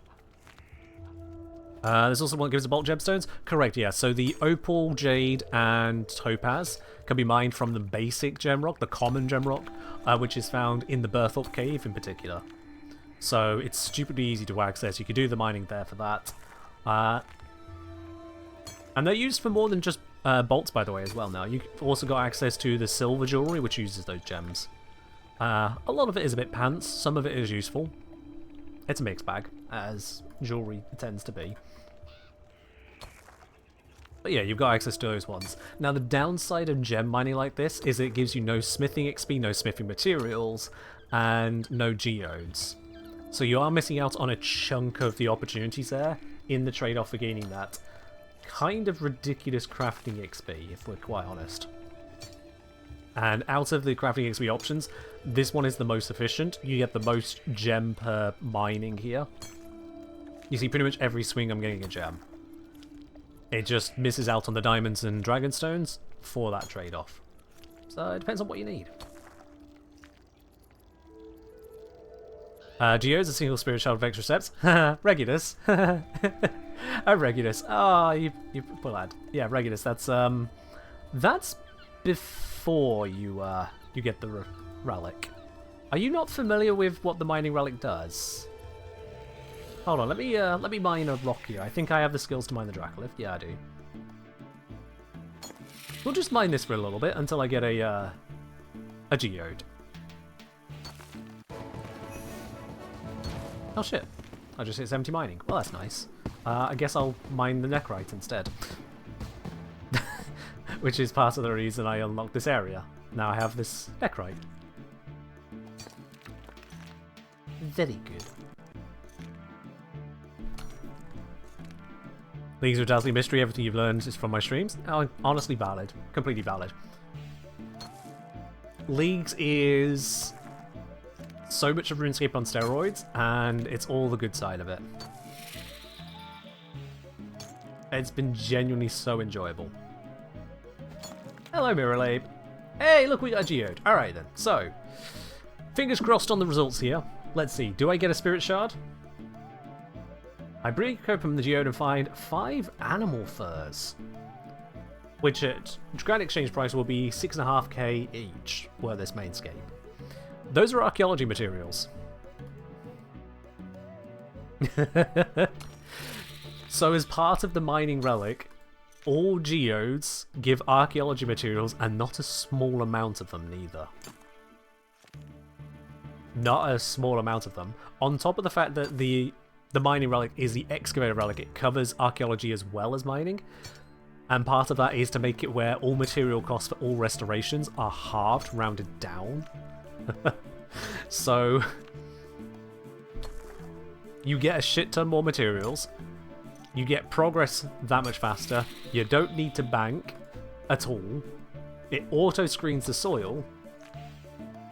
And you get the bonus materials. There is a reason this relic is suggested as the relic for tier 1. Because Divine Woodcutter, oh yeah, you can bank logs and bird's nests when you get them automatically, or you can burn the logs. You gather more energy, you gather faster and deposit the energy whilst gathering. That's cute. But it's not game-changing in the way that the excavator one is. The fishing and hunter one? No. Just... no. Bank fish automatically when fishing and hunter loot when hunting. Cute, but a lot of hunter loot is stackable and fishing is usually close to a bank. Automatically cook fish when called for fishing without required cooking level. That's nice. Doesn't quite compete with the smithing side and crafting side, but it's nice. Fishing requires no bait. Bait has never been that big a deal. Plus 50% catch chance whilst fishing. First of all, not clear if it is 50 percentage points or 50%, which is great. Second of all, I think someone said it wasn't even working. Double loot when hunting. Not really the biggest of deals. A lot of hunter loot is kind of shit. Guaranteed success at catching your prey. Asterisk, unless you're stood on the trap. If you're stood on the trap, it has a 100% fail rate for box trapping. So, fun fact, it doesn't even defeat the 100% fail rates that are built in places. What other skill has that? Compare that to Excavator. Banking all ores and archaeology materials automatically, smelting them without the level needed, and giving the XP for smelting them, and cutting the gems, and banking the gems, and you get archaeology materials from geos, and the archaeology time sprite stays with you at all times. So you don't need to go following it around. Archaeology becomes the ultimate AFK skill if that's what you enjoy. You can click and idle until you get the relic out. Sorry, the artifact out. I'm not usually a fan of our AFK stuff, but for a skill that's designed to be AFK, this just makes it so much bigger. On top of the free soil screening, so you don't have to deal with screening soil ever. Half materials on the artifact, and the one that really sold me on it, receive 5 times as many chronotes. If you've ever gone through the process of archaeology, you may have seen a relic you would like to pick up the power of. You've gone and got the items, you've shoved it into the pillar, you've gone to turn it on, and it goes, ah yeah, you need 1,000 chronos. Oh, I have 400. Go get 1,000. And you realise you have to go restore yet more things, multiple, to get you there. 5 times the chronotes from half the materials needed to restore things is basically 10 times the chronotes per material than you had before. So a single relic allowed me to turn on the tier 1 luck relic. Sorry, a single artifact allowed me to do it. The number of perks built into one single relic, it's beautiful, and the others just have nothing comparable. Nothing. With no take-backsies, you unlock this day 0. As soon as you've gone through the very entrance to Welcome to Leagues, you choose. Anyone who doesn't really notice the sheer power difference between those is irrevocably ruined by that choice. So yeah, kind of crazy. Tier 2, there's a lot more choice between. Farming Frenzy is, I would say, just the best one. However, a lot of people have gone for 5-finger discount. And it allows you to get high thieving very quickly. And Golden Footed is great for those who want to either ignore agility or at least get something out of agility. Ray's saying, you think there'll be some way of respecing relic choices? I think part of the design is that they're so powerful that switching would allow you to over-dip. There's supposed to be that element of locking you in so that some areas are great in, others... Okay, well, that's just what you get. It is surprising that, at the very least, there's not a... Frankly, it just comes down to the balance between them. Frankly, it comes down to the balance between them.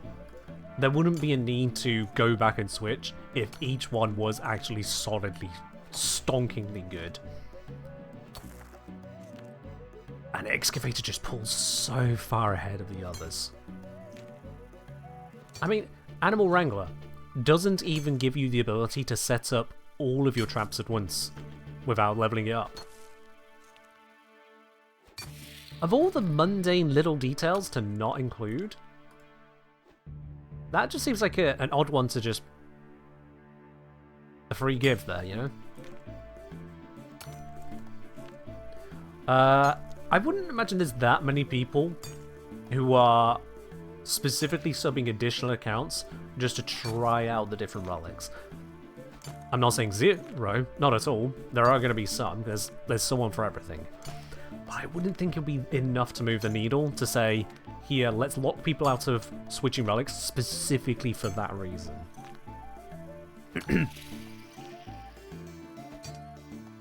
I'd be like... It's like, look at the paint on roads.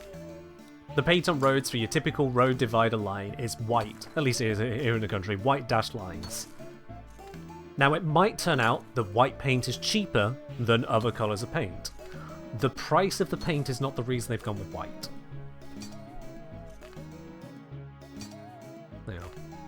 No. I would say the biggest reason you can't go back and switch relics is that you could get the sheer benefit of a relic, max out as much value as you want to get from that relic, and then switch over, and now you're getting both relics.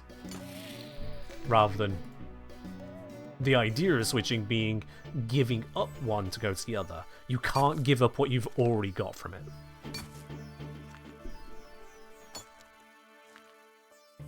Yeah, whilst I've been chatting on this, I'm now at 35 out of 60 Necrite. I'm going to take it to the 60, because why not? We'll get the Geodes in the process. Might even get a Metamorphic Geode.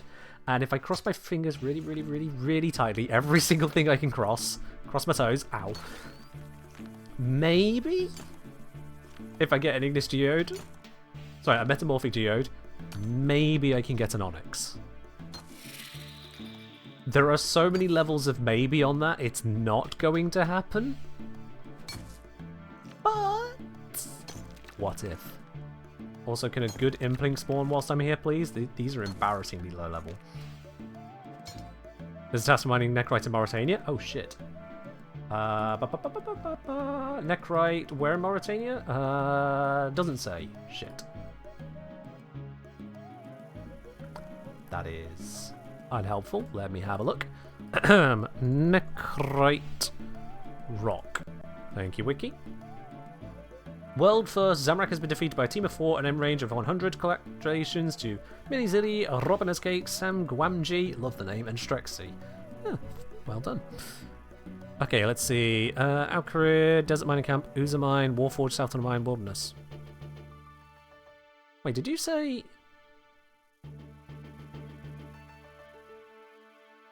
Oh yeah, no, Phasmatite is not Necrite. Those are two different rocks. I was going to say... yeah, Phasmatite, wait.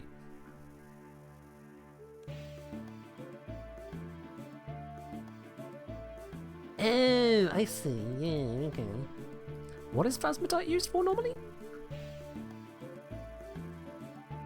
Necrite ore can be made into Necronium bars along with Phasmatite. Oh, I see. Well, I'm not going to need that, technically.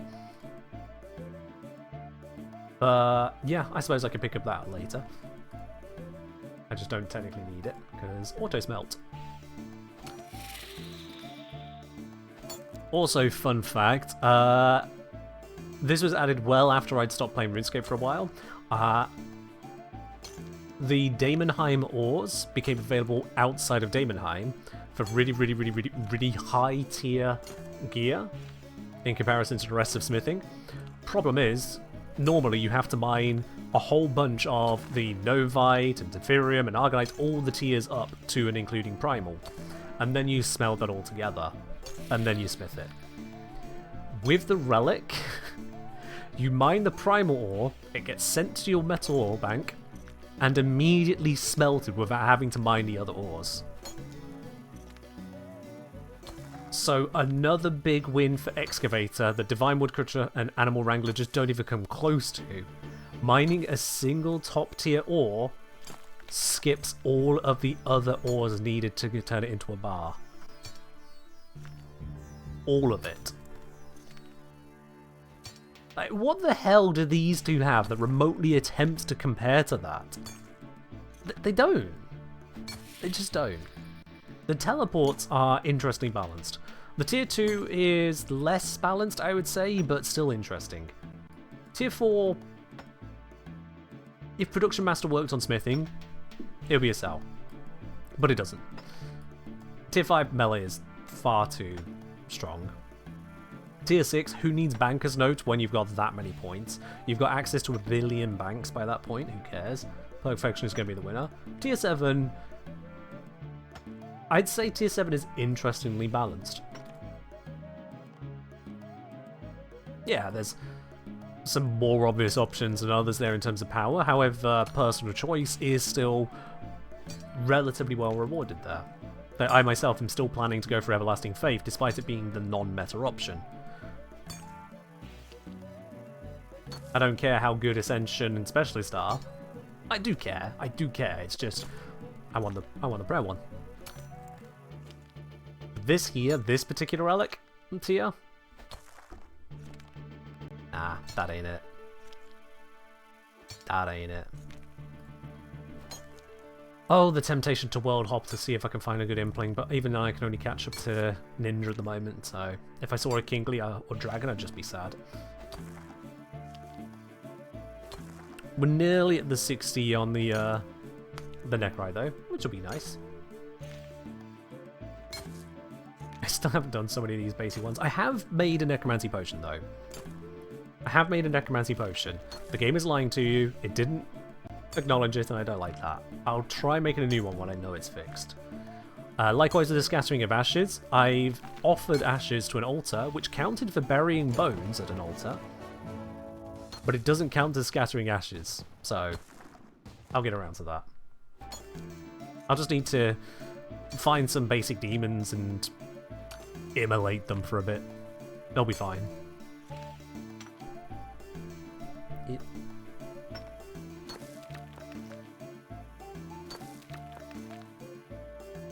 Another person has reached 200 mil invention. I don't begrudge people doing it.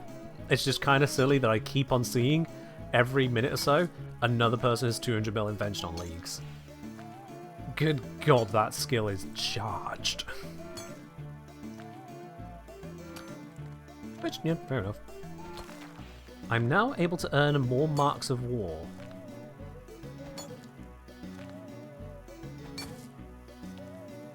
Huh? I was earning marks of war in the first place? A mark of war is what when you... What? You can't just have a pop-up. You are now able to earn more marks of war out of nowhere. What is this? Huh? What? Mark of war. Marks of war are currency used in War's Retreat, can be earned by killing bosses. They can be spent at War's Wares. Okay, but like... Why has this popped up now? Did Grador trip on a rock and give me another kill count?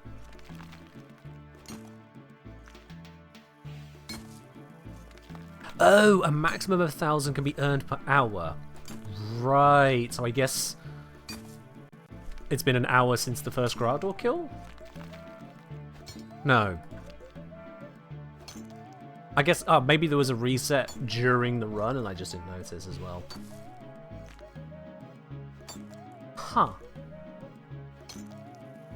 The fact that that just pops up like it's nothing whilst I'm mining, it's like, okay. Sure. I can also now go buy more milk from the supermarket because they restocked. Good to know. They probably restocked many hours ago. I don't think the supermarket is open right now. No, it's not. It's gone 10 o'clock. The supermarket is most certainly now closed. But yeah, that's just, yeah. Yeah, I think I must have been there more than an hour because I got over 80 kills and I didn't get the achievement for getting a kill in under 45 seconds. So I was definitely taking a while. So yeah, it's probably just, it's been either on the hour reset, although it looked a little bit late for that, so it's more likely that it's now been 2 hours since I started punching Grador in the face. Because I did the Dungeoneering first, that took like 45 minutes, we gathered the stuff together, went over, got the kill count, went in, faced Grador, so yeah, probably about that time. So we're now 2 1-hour cycles later. Go figure. Let's get these last 2 Necrites.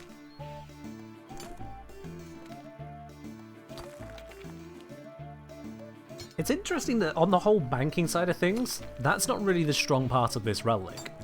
Thanks to ore boxes in particular, it's not a big deal. Oh no, I would gather up 100 odd rock and then go to a very easy to access bank and then go gather another 100 orc. Nice. Points acquired. It wouldn't be that big of a deal. Granted, getting the ore box for the next tier is itself a process because I need to get the smithing there first, so yeah, there's more to work with there.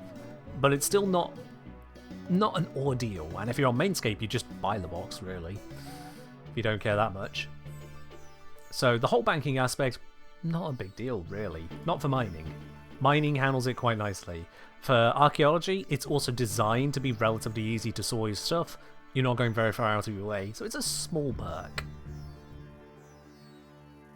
Kind of crazy that auto-banking of gathering materials is the smaller part of the perk. Oh dear. That was your solution for the wood box. Someone who just take fletching. Understandable, honestly. Yeah, understandable. Fletching is a miserable skill to train. I maintain it is a miserable skill.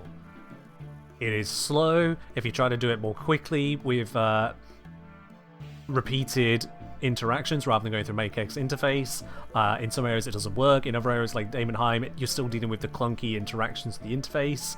In and out, it's a pain. The XP rates are just not amazing, and for some reason, again, this is something that's just languished, for some reason the fletching levels do not line up with the gear that they're making. This used to be the case for smithing as well. I'm surprised that fletching years later still looks like this, after the smithing and mining rework. Also, yeah, agility sucks. But that's an obvious, that's an easy one. That's kicking a dog that's already died, gone to heaven and died again. Agility sucks. Point is, look at this here. Maple Shortbow, tier 30, you need 30 ranged to equip it. Level 50 to make it. Why? Why? Why was it ever that much higher, and why is it left there? Mithril Dart, also tier 30. Mithril Bolt, also tier 30. Level 52 and 54 respectively to make these. Why? Maple Shield Bow, 55. Doesn't even need a higher range level than the Maple, what's it called? Maple Shortbow. But it's up there. And it's kind of ridiculous how high up these go. Again, use Shortbow, 65 when it's 40 to equip it. It's insanity, the mismatch on those, when you compare it to it being addressed, as I say again, years ago for mining and smithing. Absolute insanity. And this affects even down in Daemonheim. If I scroll to one that I've got access to so we can see it more easily. Spine Beam Wand, 48 in order to craft it. Level 48. So what level mage is it for? 40. Not terrible, but still 8 levels out. I say, that's just adding on a bunch of effort, a bunch of process that... Why are the levels out that far? 8 is still quite a chunk. It's over twice the XP.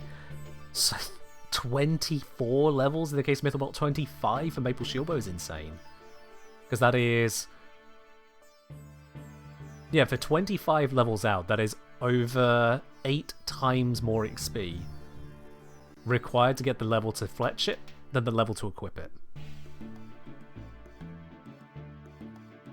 Obviously, so much they made wood cutting work differently. I've got another one for you on that one, Erks. Like this one caught me out actually earlier. So I've completed the hard lumberage tasks, and this is significant. Let me show you why. If I go to not that section, this section, achievements, lumberage. Lovely green bars, love to see it here, on leagues. One of these tasks, burn a U-log on the east gatehouse of Lumbridge Castle. That means you need to get a U-log. And that shouldn't sound like a problem, but it is a problem. Congrats, Ken. It is a problem, given the way they've changed it. See, I remember how woodcutting used to be. It used to be normal logs at level 1, oak at 15, willow at 30, maple if you had members for 45, otherwise you're stuck on willow still. Good luck fighting over those in Draenor. 60 for you, 75 for magic, and that was the end of it. That was how it was way back.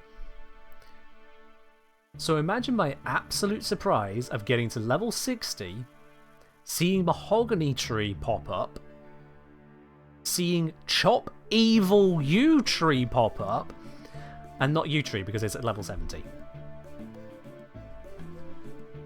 What? Level 70 to cut the U Tree, which could be fletched into a bow used by a level 40 ranger. What even is that? But as I point out, I have already burned a U-log. And that is because I spent an ungodly amount of time chopping down a level 60 evil U tree because it gave me something like 24 noted U-logs at the end. And I have to tell you, that was a colossal expenditure of time. I went to the evil yew tree the moment I had 60 woodcutting. I made a bunch of rings of dueling because I don't have easy access to spirit trees. I teleported over to a spirit tree and hopped worlds asking it to show me where there were evil trees, teleporting over to check each and every one as they appeared, until, thankfully it only took me about 15 minutes, I found one that was a growing yew tree. I nurtured it, I chopped it, 2 other people joined me during the chopping. We all agreed, dear god, this takes so long. After trying out Wilderness Flash events, the evil tree duration is just pain. And in that process, it took so long that I leveled from 60 to 69 woodcutting. Just chopping that goddamn tree. I think I actually only got to 68, and then 69 came from using the tree spirit bonus afterwards to auto-bank the logs. I nearly got to the level of of cutting yew trees by cutting a yew tree. It makes no sense. Oh, hey, diamond. Hey, 107 tramper fragments. I love hunting implings, they're so fun. Impling hunting at the moment, by the way, if anyone does try this out, because impling hunting on Mainscape is not great for a dozen different reasons, but I do enjoy it. If you've unlocked the tier 3 relic, which gives you the movement ability cooldown reduction and unlocks dive, impling hunting is actually fun. And I'm going to show you why. I want to wrap up the stream as well, but I'm going to show you why on that. Let's first teleport over to Chelda, which, thanks to having unlocked the Lotity quests and having the Assassin Relic, I can just do that, which is nice. Now, I don't actually need to speak to Chelda. This is just a convenient teleport to get to this Wandering Impling. So I can check where the gates are for the best means to go around the wheat fields of Puro. Or the wheat maze, I should say. Wheat maze. Okay, there's one at Lumbridge. Good to know.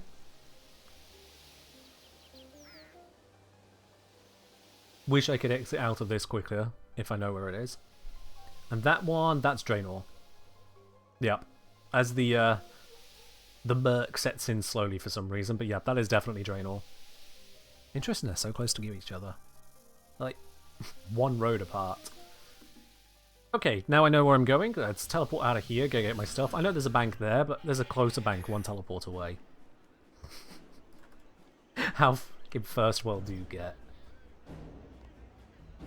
I'll open the geodes later. I didn't get a good, the top tier geode, so I just don't care enough. Let's grab my impling stuff. As you can see, I'm already set to do exactly that. And let's bring that ring as well. That's going to be very handy. Don't need anything else, do I? Yes, I do. I need all of these. Alright, cool. That's everything. Oh, back my impling. Shit, while I'm here... Talking about catching implings. Wait, where... Sweet. Sweet. Alright. Just Snapdragon Seed, as you do. Thank you very much.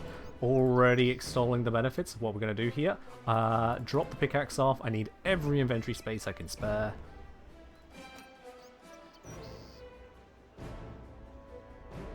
Let's go Draenor.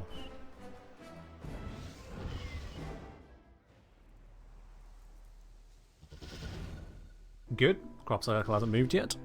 I think they last for half an hour. It's just sometimes you happen to check it the moment it despawns.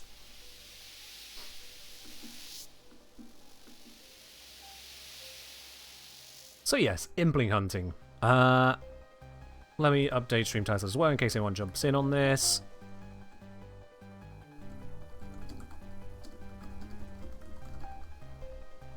Boop. Right then. I've already got all my gear on me. Don't need to speak to Elnock. Let's just do this. And let's see, there is a magpie right there. Sweet.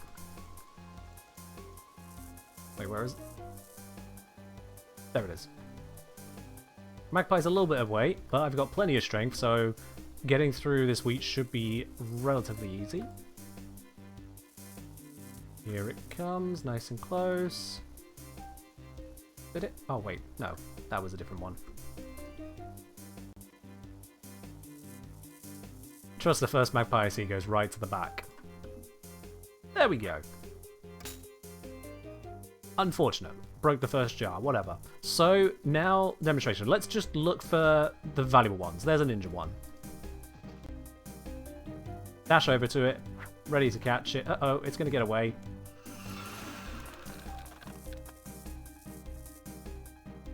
Bind it. The bind duration has been massively increased. Against NPCs, it's 12 seconds. Which is great. Dragon Dagger. Sweet. Nature Impling. Ah, I missed that. I don't actually care enough for natures. Let's keep moving. And now I can show you the maneuverability in action. There's a magpie. Oh shit, I just dashed through the corner. I've never done such a perfect corner dash. That was incredible distance covered through the corner. And with it bound, we'll just go around. Slightly mistimed that one. Oh well. Another easy magpie. 3 rings of fortune. And the thing is, if you get your hunter up high enough, you just get yourself to the point where you can catch even the dragon and kingly ones. There's some interesting loot at those levels. Oh, there's another ninja. I want the ninja. Find it, go through. Yeah, walls are suggestions. If you aim it right, they are suggestions. Sweet! Large plated rune salvage. I basically just got myself a rune plate body drop. Let's high out that. Yoink. Oh, spirit impling. I'm not going to bind a spirit impling. They're not worth the runes. But I will chase it down.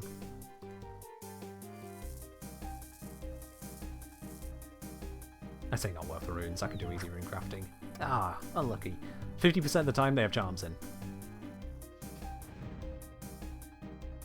Let's keep looking for some good catches.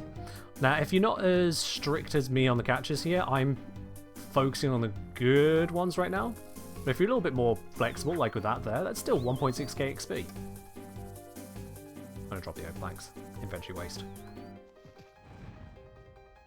So if you were to just go through the middle, catching all the eclectic, essence, magpie, ninjas, natures, spirits, pirates if you've done the quest, the amount of XP you can get here is actually not too shabby right now, because of the sheer mobility you've got. Normally running around is one of the big limiters, so being able to just dash towards stuff is huge.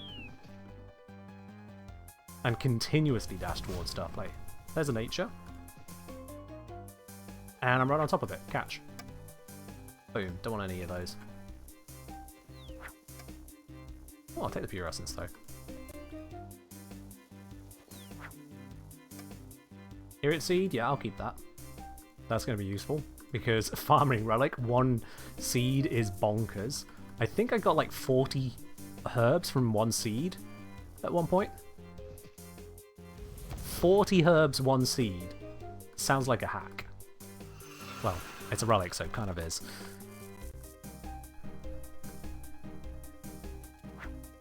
More 200 mil inventions. Sure. Another sinister key. I forget what these sinister keys are used, and if they're actually any good. Let me check. Sinister key. What's the loot, and do I care? It's a few herbs. No, I don't care. Farming relic. We'll drop those. Come on, catch. Sweet. Now catch this one. Damn. Catch. Oh, damn. Alright, whatever. I'm over it. Oh, perspective and braces. I'll just equip those. Water runes drop. That is worth very, very little. Not worth holding on to.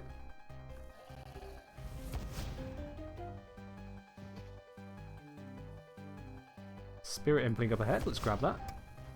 Bam! Blue charm. So yeah, it's not the best source of XP for anything in the game. It's certainly not the best source of items for anything in the game. But as soon as you've got enough hunter level to get to, I'd say, eclectics, then there is a surprising amount of XP to be picked up here in combination with the sheer mobility of the tier 3 perk. Come here before you can catch eclectic implings. You're gonna be running around a lot of the time after not a lot of return. You might as well just do whirly gigs at that point. Whirly gigs are very, very good XP in comparison.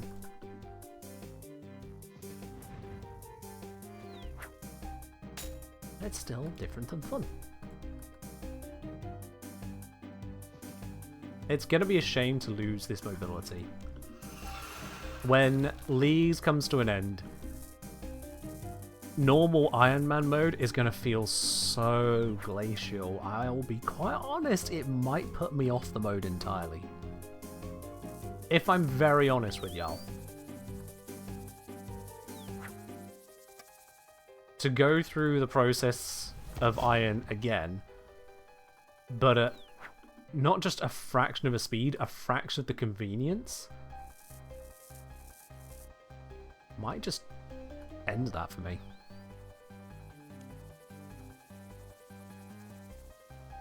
Because even now, getting to various bits and pieces, it's still many hours of gameplay and grind.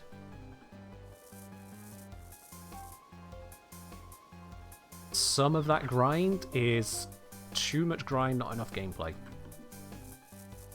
If Mainscape I feel sluggish? Oh yeah, Mainscape as well, but like, in particular Iron, because this is also an Iron Man mode, so there's all the extra steps that don't have to be jumped through. Like for example, oh hey, 4K. Like for example, the herb runs.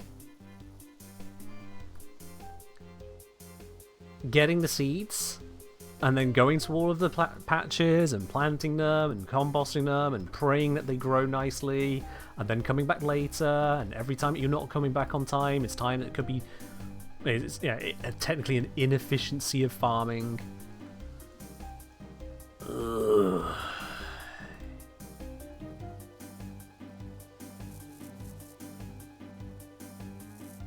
It's a process. And I say that as somebody who enjoys the farming skill more than many. I have 120 on main, which doesn't say a lot, I know, because of how easy farming is these days, but point remains. I think I got that 120 before Anachronia came out. But yeah.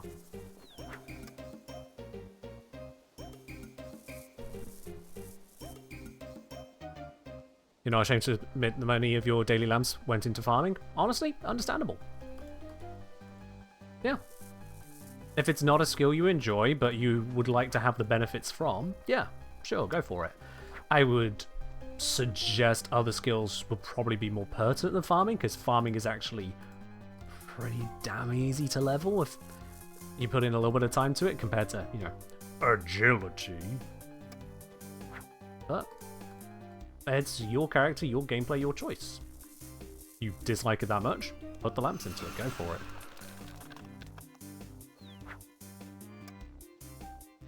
Counterpoint is also why I've not felt the need to do what a lot of people do when it comes to training Dungeoneering through anything other than Dungeoneering, because I actually really enjoy Dungeoneering. Crazy as it sounds. Well, if you saw how I was burning through it earlier, it might not be that crazy, but yeah. You like when you started planting high-level trees, saw the massive XP bomb, had to second guess how much you disliked it. Exactly, yeah. Farming is very much a set and forget skill. Except you're not allowed to forget. Once you plant the stuff, and you have yourself that routine as to how to go about getting to the patches, pick up all the loot, pick up the XP, and knowing where the actual XP bombs are, you realise just what it can be. And then you get into player-owned farms, and it dials it up to 11. Player-owned farms shit out XP. They really do. But the fact that there is that ticking clock, it annoys a lot of people, because it's not something you can do at your own time. You can't dedicate a 2-hour gameplay session to farming, because after the first 20 minutes, you've probably done all the worthwhile farming you can, XP-wise. After that, you've got, okay, now what? In terms of farming, the now what is get stuffed. You've done the big stuff. And that frustrates people. And I get it. It was frustrating for me, especially when there were far fewer good options, when accessing tree farming was quite bloody expensive. Yeah, that sort of thing. Certainly things have become easier and easier and easier over the years, no doubting on that. You were traumatized by breeding competitive Pokemon? I mean, fair enough, yeah. If it's too similar to a bad experience, that's gonna sting, yeah. Zamorak has been defeated by a team of 2. Oh, right, okay. I was gonna say we'd seen the world first Zamorak, but no, this is world first Zamorak team of 2, not team of 4. That was, yeah. Congrats to them too. Give me that spirit. Give me that. Fuck it. Fuck it, fuck it, fuck it, fuck it, fuck it, fuck it. Now give me the spirit Impling. Yay! 1 nature rune into 2 green charms. That kind of works out. It's far better than divination will do it for you. Well, first announcements are bugged. Ah, good to know. Love bugs. Bugs are my favourite.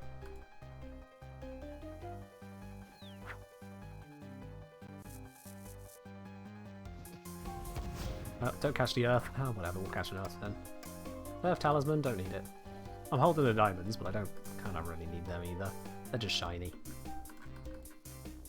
Perhaps this is why I enjoy catching Implings. I too understand the desire to go steal shiny things. In-game, of course, in-game. Spirit! Keep charms, please. Thank you. Ooh, another blue charm. It's not fast on the charms, but it's a source of them that isn't combat. Just nifty. Wonders why this activity doesn't give me theory XP? It is very specifically a hunter thing. You are catching them, putting them in a jar, and then you tell them, look, I'll only let you out if you give me something. And so they give you something, and then you let them out. If anything, it's a surprise it's not agility. Because we're literally running and jumping and catching things in midair. How the fuck is that not involving agility in any way whatsoever? How? Agility as a concept is so broad, covers so many things, and this game goes, yeah, run circles. Get on this shoddy conglomeration of wood and spare metal. Go clanky, clanky, clank. Here's 10 XP. Eat a dick. It's like... Taking to a logical conclusion, running 10 squares should give you agility XP. I mean, with certain boots on, it does. But no, agility isn't endurance. Running doesn't really improve your agility. Agility is much more acrobatic than it is athletic. Two go hand in hand, but I'm using kind of the D&D terms there. So, oh, who spawned? What spawned? Nothing good. In terms of it being, you know, for navigating shortcuts, handling difficult objectives, rather than just walking, yeah, I get it. But it's the fact that basically nothing you do that is remotely athletic, remotely agile in this game actually gives you agility XP is insane.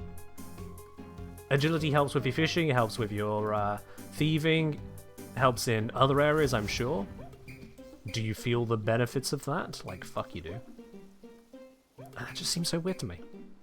But the best way the skill could be represented in terms of gameplay to develop it is a click-intensive run in a circle. To the point that people were finding ways on courses, and very few courses in fact, finding ways where they could angle the camera just right so that the interaction spot for clicking would always be on the same pixel. And thereafter, just not move the camera, just click when it's time to click. Click. Click. Click. Click. When gamers find the need to optimize the fun out of gaming to that extent, it is not the gamer's fault. That's how bad it is. Where's all the good spawns? I've not had some good spawns in a hot minute, I'm noticing that. Maybe I might need to capture a lot more of the lowest stuff. They might be filling up all the spawn slots. Damn it. Alright.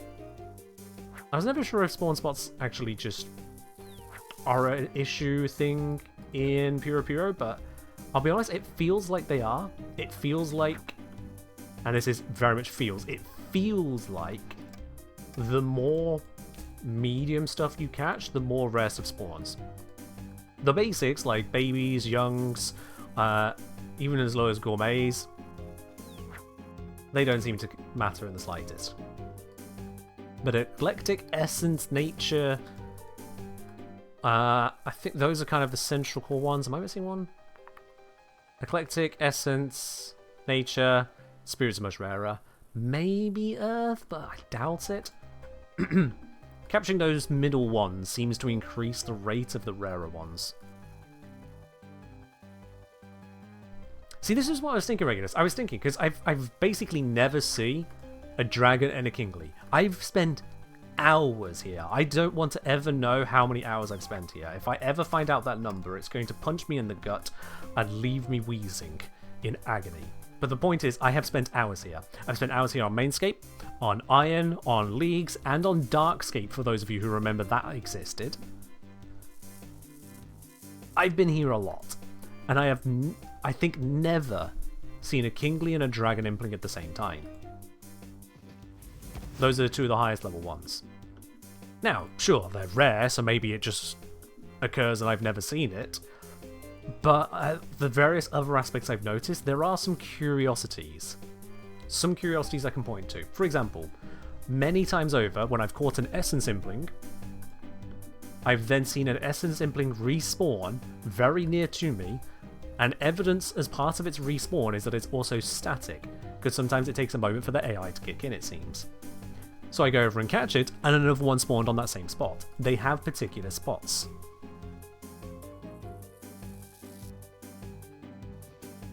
So there is definitely that, in towards the spawning mechanics. Other times when I've caught Implings, you'll notice sometimes you'll see an Impling do that there. It goes, tee-hee, and spins on the spot. If they do that whilst I catch them, I see the tee-hee jump to another spot where there is no Impling. Which suggests to me that Implings, whilst they're on respawn, are still here in the game world, but they are set to be invisible. And maybe they're not pathfinding whilst they're invisible, maybe they are just sat at their spawn point, which would be reinforced by the number of times I've seen an Impling spawn in a specific location. I just can't memorize them because this whole area looks the same. So I theorize a few things at once about Implings.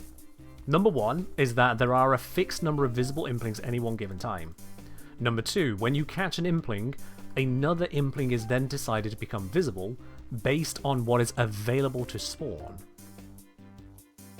Number three, there are buckets of Implings. These may be soft or hard buckets, but there are definitely buckets of Implings.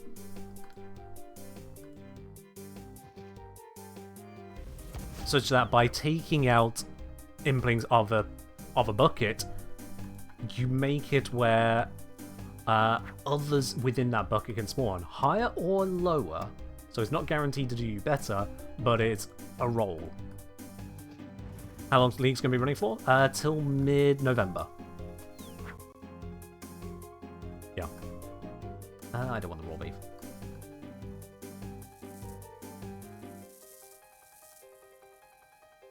So, say if you can hunt all the way up to, but not including pirate implings, and then a pirate impling spawns, until it despawns naturally, you are basically locked out of that spawn slot. That's what it seems to me to be the case. And then there are also natural spawn and despawn timers on top of this, which helps keep the implings fresh. They don't get locked into a whole bunch of crappy ones or a whole bunch of valuable ones. There does appear to be some entity recycling going on. Are we going to see more RuneScape streams? Maybe, maybe not. I could talk more behind the scene on that later on, Queen, but I have some details rolling around on that. We'll see. I'll be quite honest, this, especially alongside with the stream on Monday, is more self-indulgent. Also, I'm running low on jars. Let's catch a couple randoms. And let's go turn these into some more jars.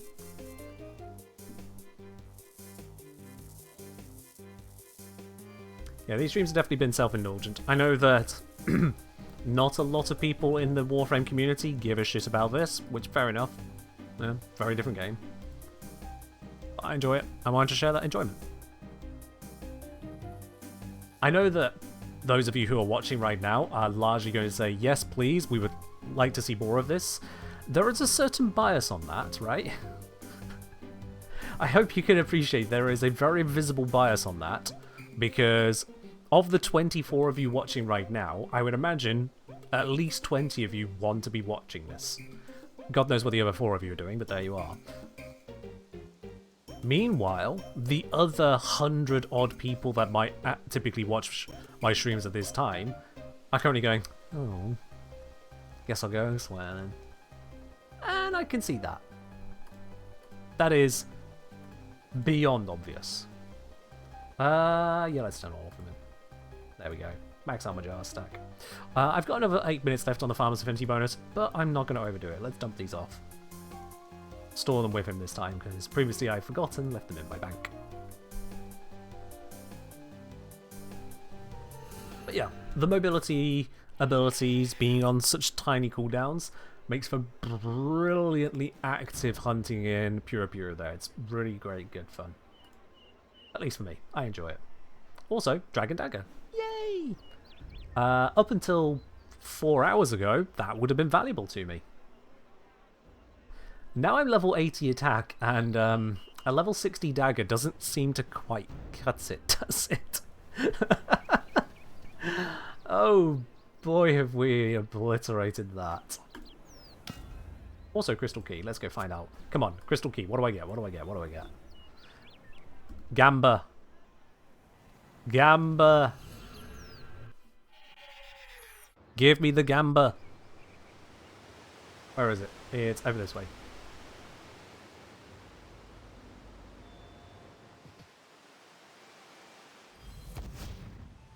There you are. Do I have my Ring of Luck on?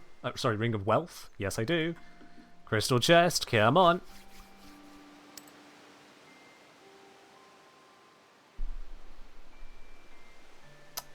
I've had better. Happier Tree Seed. I've done the 2 tasks that require Happier trees, so I'm done with that. And then the Dragon Stone is a guaranteed pick, so... I've had better.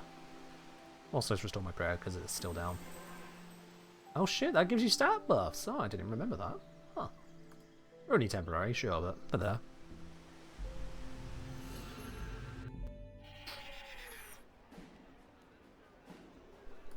Okay, cookie then. So the other thing I wanted to kind of, if nothing else, showcase. Why have I got a single cactus spine? What is that? Papyrus used for adrenaline pots? Yeah, I have a lot of adrenaline. I mean, I'm flat out at 100% right now, thanks to the relic perks and whatnot. So yeah, they're not really that big of a deal right now. Plus, I have the seeds, so if I need more, I can go get more. But if I go, Papa, I've already got 15. So I wanted to showcase the seeds. Now, let's just do these 5 Aventoes, because being in that end slot there shows me I didn't have Aventoes in here before. Yeah, it looks like I've just not done Aventoe yet. Sweet. I'm assuming I have the level for this, because level 71 covers a lot of herbs. Yep, they're only level 50. Sweet. 5 Aventoe seeds. How many herbs do you think I will get out of 5 Aventoe seeds? I mean, Regulus. I think it was you who said you've been learning all of your League stuff from me, right? So, knowing what little you do about Leagues, what number do you expect will come up after 5 Aventoe seeds? I said I got 40 from a seed and I was surprised by it. Alright. Taking what little information I've given you and running with it, fair enough. Let's see, what do I get from 5 seeds? It's not going to be 200. Surely it can't be 200. But let's see, how many do I get? So we're going to grow the first one. Let's come back when it's grown. Oh, it's grown. 28. Nice. Let's grow the next one now. Let's zoom right in whilst this happens. I didn't even realise we're hovering when we cast that. Beautiful. That's another 26, and I got the seed back. Alright. We got a refund on this one. And that's another 33. This is the farming relic. Did I just get the seed back again? Oh gods. We might actually pass 200. We might... We're gonna pass 200. Oh no. I said we weren't gonna, and we just rolled the higher look on it twice. Did we just get another seed back? Surely not. 29 and...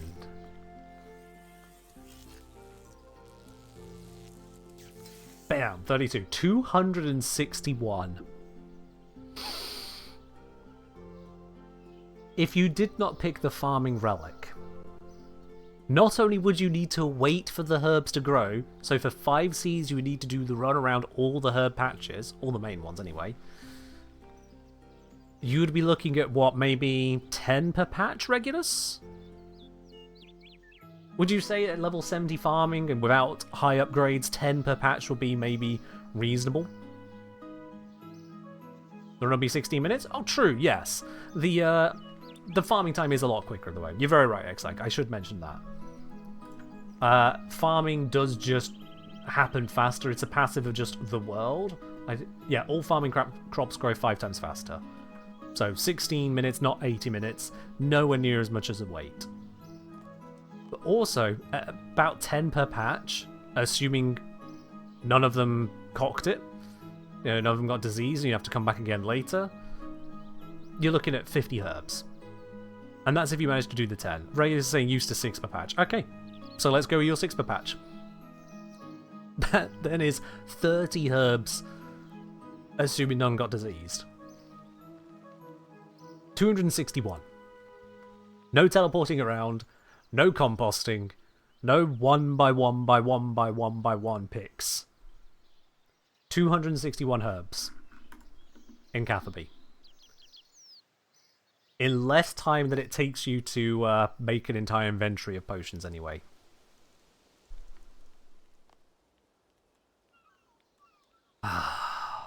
You forgot British people pronounce the H? Yeah. Y'all Americans just like, here's this lovely word, herb. H-E-R-B. Herb. Like house, here, help. Not herb. We don't need to start part way through. Herb. Herb is the name of a guy down the pub who's had a run-in with too many cars because he never looks when crossing the road. Herb is the guy who thinks that the people on the TV are actually speaking to him in particular. Herb is not these wonderful, brilliant, useful plants that you get out of the garden. Herb. It is the only thing that trips me up, for example, when watching free run, because I prefer when animes are in English so that I can actually enjoy the show rather than read the show. There's just that extra mental step and it takes me out of it. I prefer it where I can just listen to the characters and hear them for themselves. Until they start talking about, let's go gather some herbs. Sorry, I forgot we were speaking American, not English. Ugh. But anyway.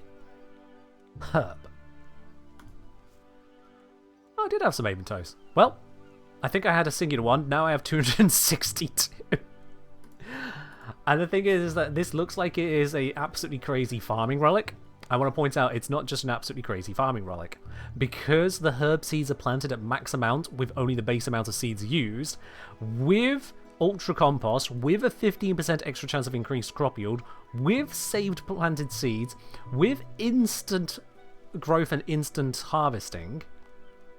Also a crop circle's about to appear there, fun fact. This is actually an obscenely good herb lore relic.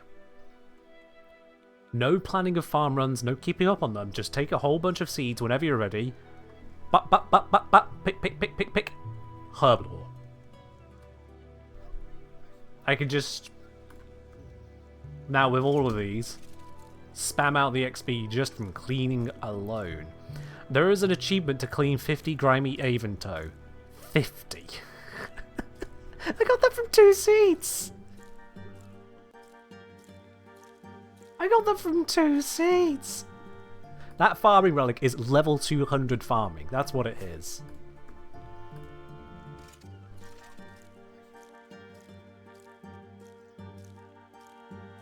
It's a druid's wet dream.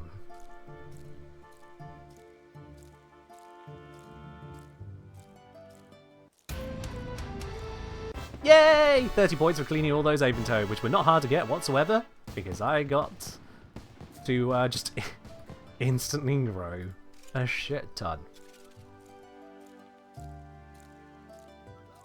Clean 1,000 of any herb? Sure, alright, easy to get a hold of. Easy.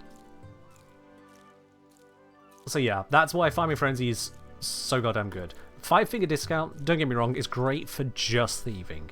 Never fail a thieving check, all thieving loot is noted, stealing from stalls doesn't cause them to deplete, reduce safe cracking cooldown to 1 minute. If you just want to train thieving, this is brilliant.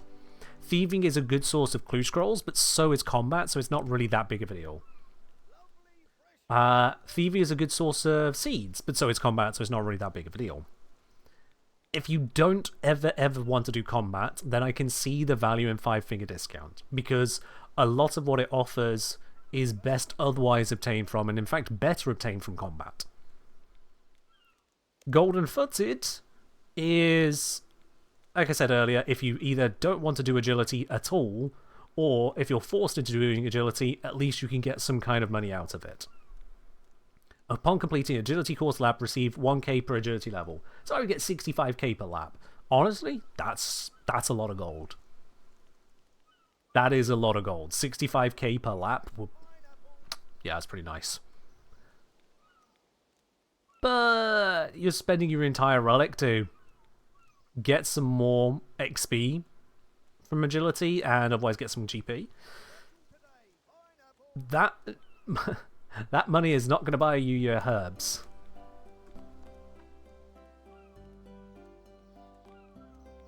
The herbs, the general crops, if you want an easy early food source, you can pick up sweet corn seeds from the shop in Tavali.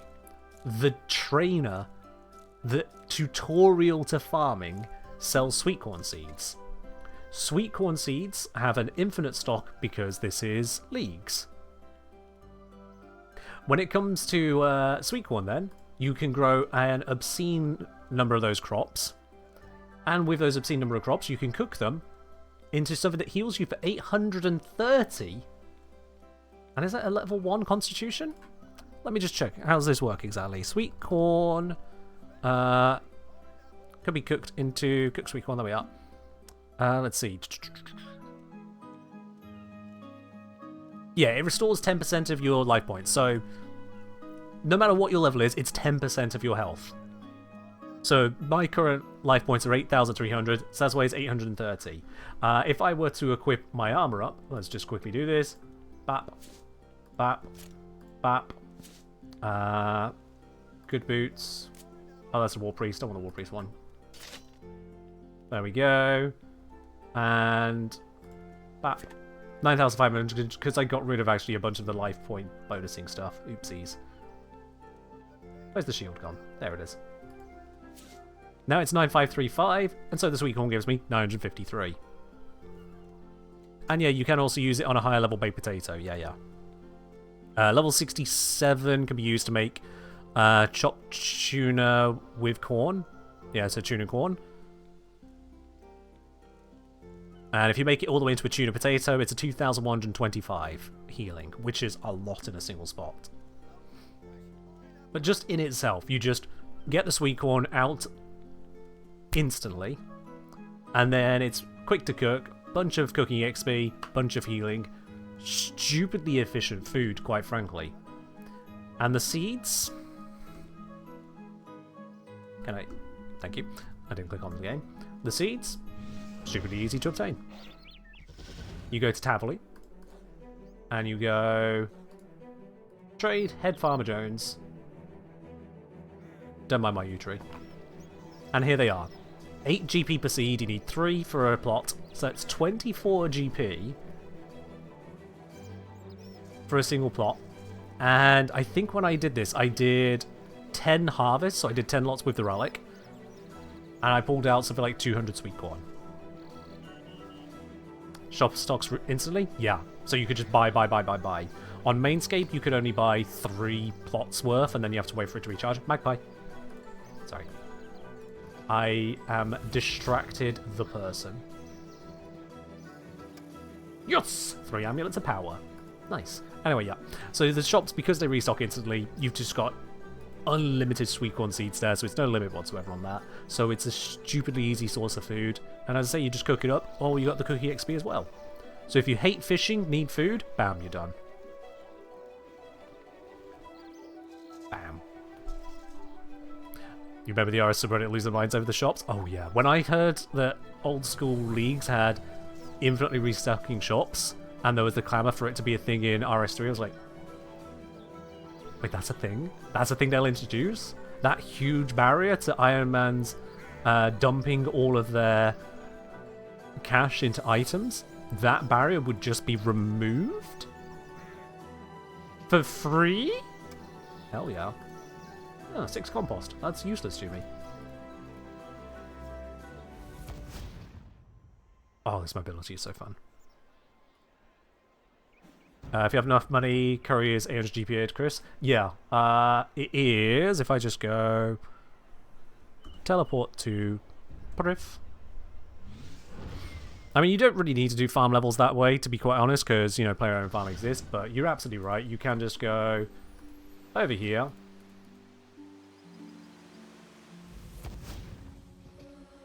Pop ourselves in. Shop Coden. Hi there. And you can pick up these seedings. The only downside with these is that you need to water them. Whereas with the farm relic, normally if you put a seed into a pot, it's instantly ready to go. No watering, no waiting. It's not really a downside, but it exists. Honestly, 800 GP for curry seedling like that? Pretty damn nice. Pretty damn nice. Also, marigolds. Do you need flowers? You got flowers. Single marigold seed into all of the flowers. It's strange that they don't stock sweet corn here at all. Or tomato for that matter. That is strange to me. But, sure, okay. So yeah, there's a lot of crazy power all over the place. We've seen just how effective we could be at God Wars Dungeon now with the melee setup. I'm still absolutely sogged out by that. What the hell even? Attuned Crystal Halberd. Oh god. That's the new weapon I want, and how the hell do I get that? Attuned Crystal Halberd. It's a superior version of the Crystal Halberd. Yep, requires 80 attack, 50 agility. I've got that, thank goodness. Made by Crystal Singing at the Crystal Bowl in the Ethel clan. If you have 2,000 harmonic dust, and takes 90 smithing, and completion of the Eyes of Glowfairy.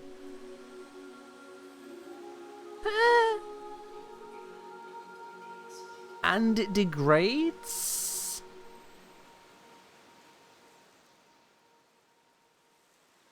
But can repair for GP, thank goodness. But still.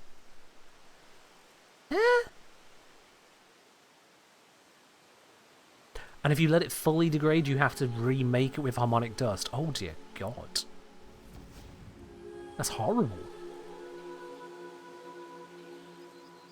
Is there no alternative method of acquisition? Nope. Okay,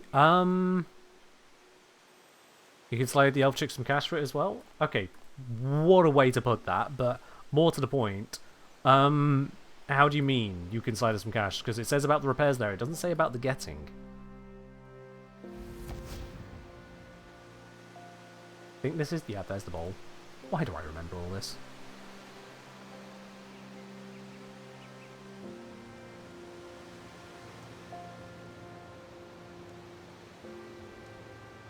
Okay, we're just going to have a quick old chatter. I was hoping to talk about stuff, so, you know, life story is cool and all, but... oh shit, that was the chatter. God damn it.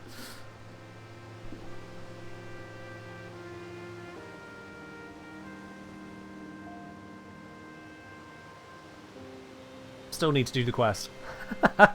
All of these other quests unlocked, but no, not that one. Alright, good to know. Good to know. That is... that's Pain Incarnate we've just read. Do I have other options here, please? Level 80. Something with a range to level 80, please? That's not the Attuned Crystal? No? No. Okay, Masuda's War Spear, is that one? Because I can get 82. Masuda's War Spear. Range 2! Aha! Aha! Alright. Obtained from Masuda the Ascended in the Temple of Amanishi. Okay. There we go. Yeah. I can do that, right? Maybe that's the next goal. Temple of Amanishi. How hard could it be?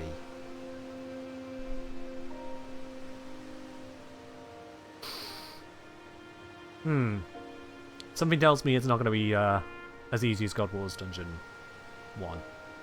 No. Right, on that note, that is where we're going to wrap that up there. That is setting a terrifying new goal that I will have to attend to as I attend to it. Is difficult. Is he difficult with the relic, though, Death Sculler? Could we go God Wars Dungeon 2? Not right now, we can't, looks like. Not right now. But also, what does GWD 2 offer me in that sense? GWD 2... what weapons do you get there? So it's from fighting... ow. Just bit my tongue. Grigorovic gives you the ranged weapon. Twin Furies gives you the... was that a magic weapon? Nope, degradable melee weapon, but... no, that's going to be right. Dragon Rider Lance. What's the range on that one? Range 2. Excellent. 85 attack, but yeah, it's obtainable. Drops from... Vindictor and Gorvek. I've defeated them before now. Oh. What's... oh, wait, hang on. How's this work? Damage 80, accuracy 90. Accuracy is already maxed out. So that's just a damage 80 thing again.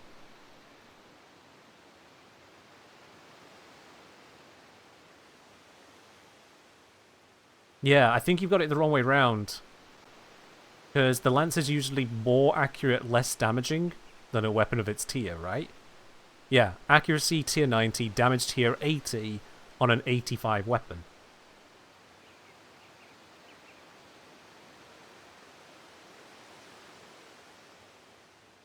versus Laniakia's spear is the other way around. It has tier 90 damage, tier 75 accuracy, and range 2. So that one is the better one. That's the beauty, Laniakia's spear. Which I have no idea about obtaining that one. This is news to me as a thing that exists.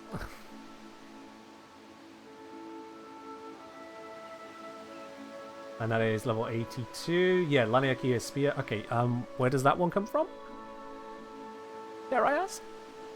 The spear can be created by Laniakia using 4 unique items dropped by Rex Matriarchs. Rex Matriarchs are 4 powerful female Rex dinosaurs that were enhanced by Kerapak. Considered its spiritual successor to the Dagonoth Kings.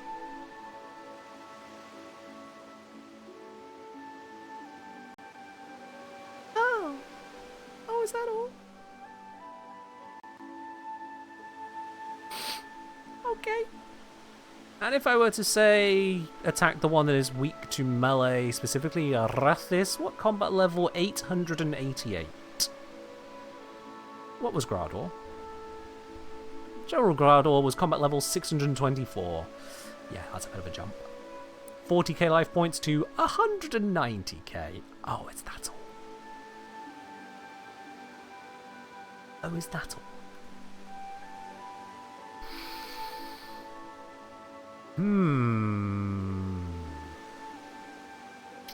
Yeah, I'm gonna have to consider my capabilities there and work up the courage to that. For now, I think that's where we're gonna wrap it up. Come on, I started this stream going, you know, we'll try and take on Grador and get like 10 runs out of that. So, you know, glad to have surprised myself there, but yeah. You can consider my apprehension not unreasonable. As a skiller first. I ran a freaking skiller clan, okay? 16 years ago, but still. God, 16 years. Oh god, it was. Yeah, it was 16 years ago.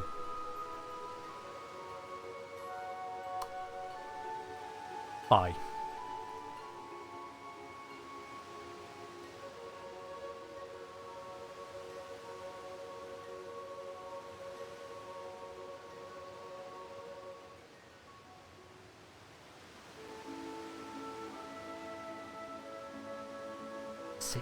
Fucking years.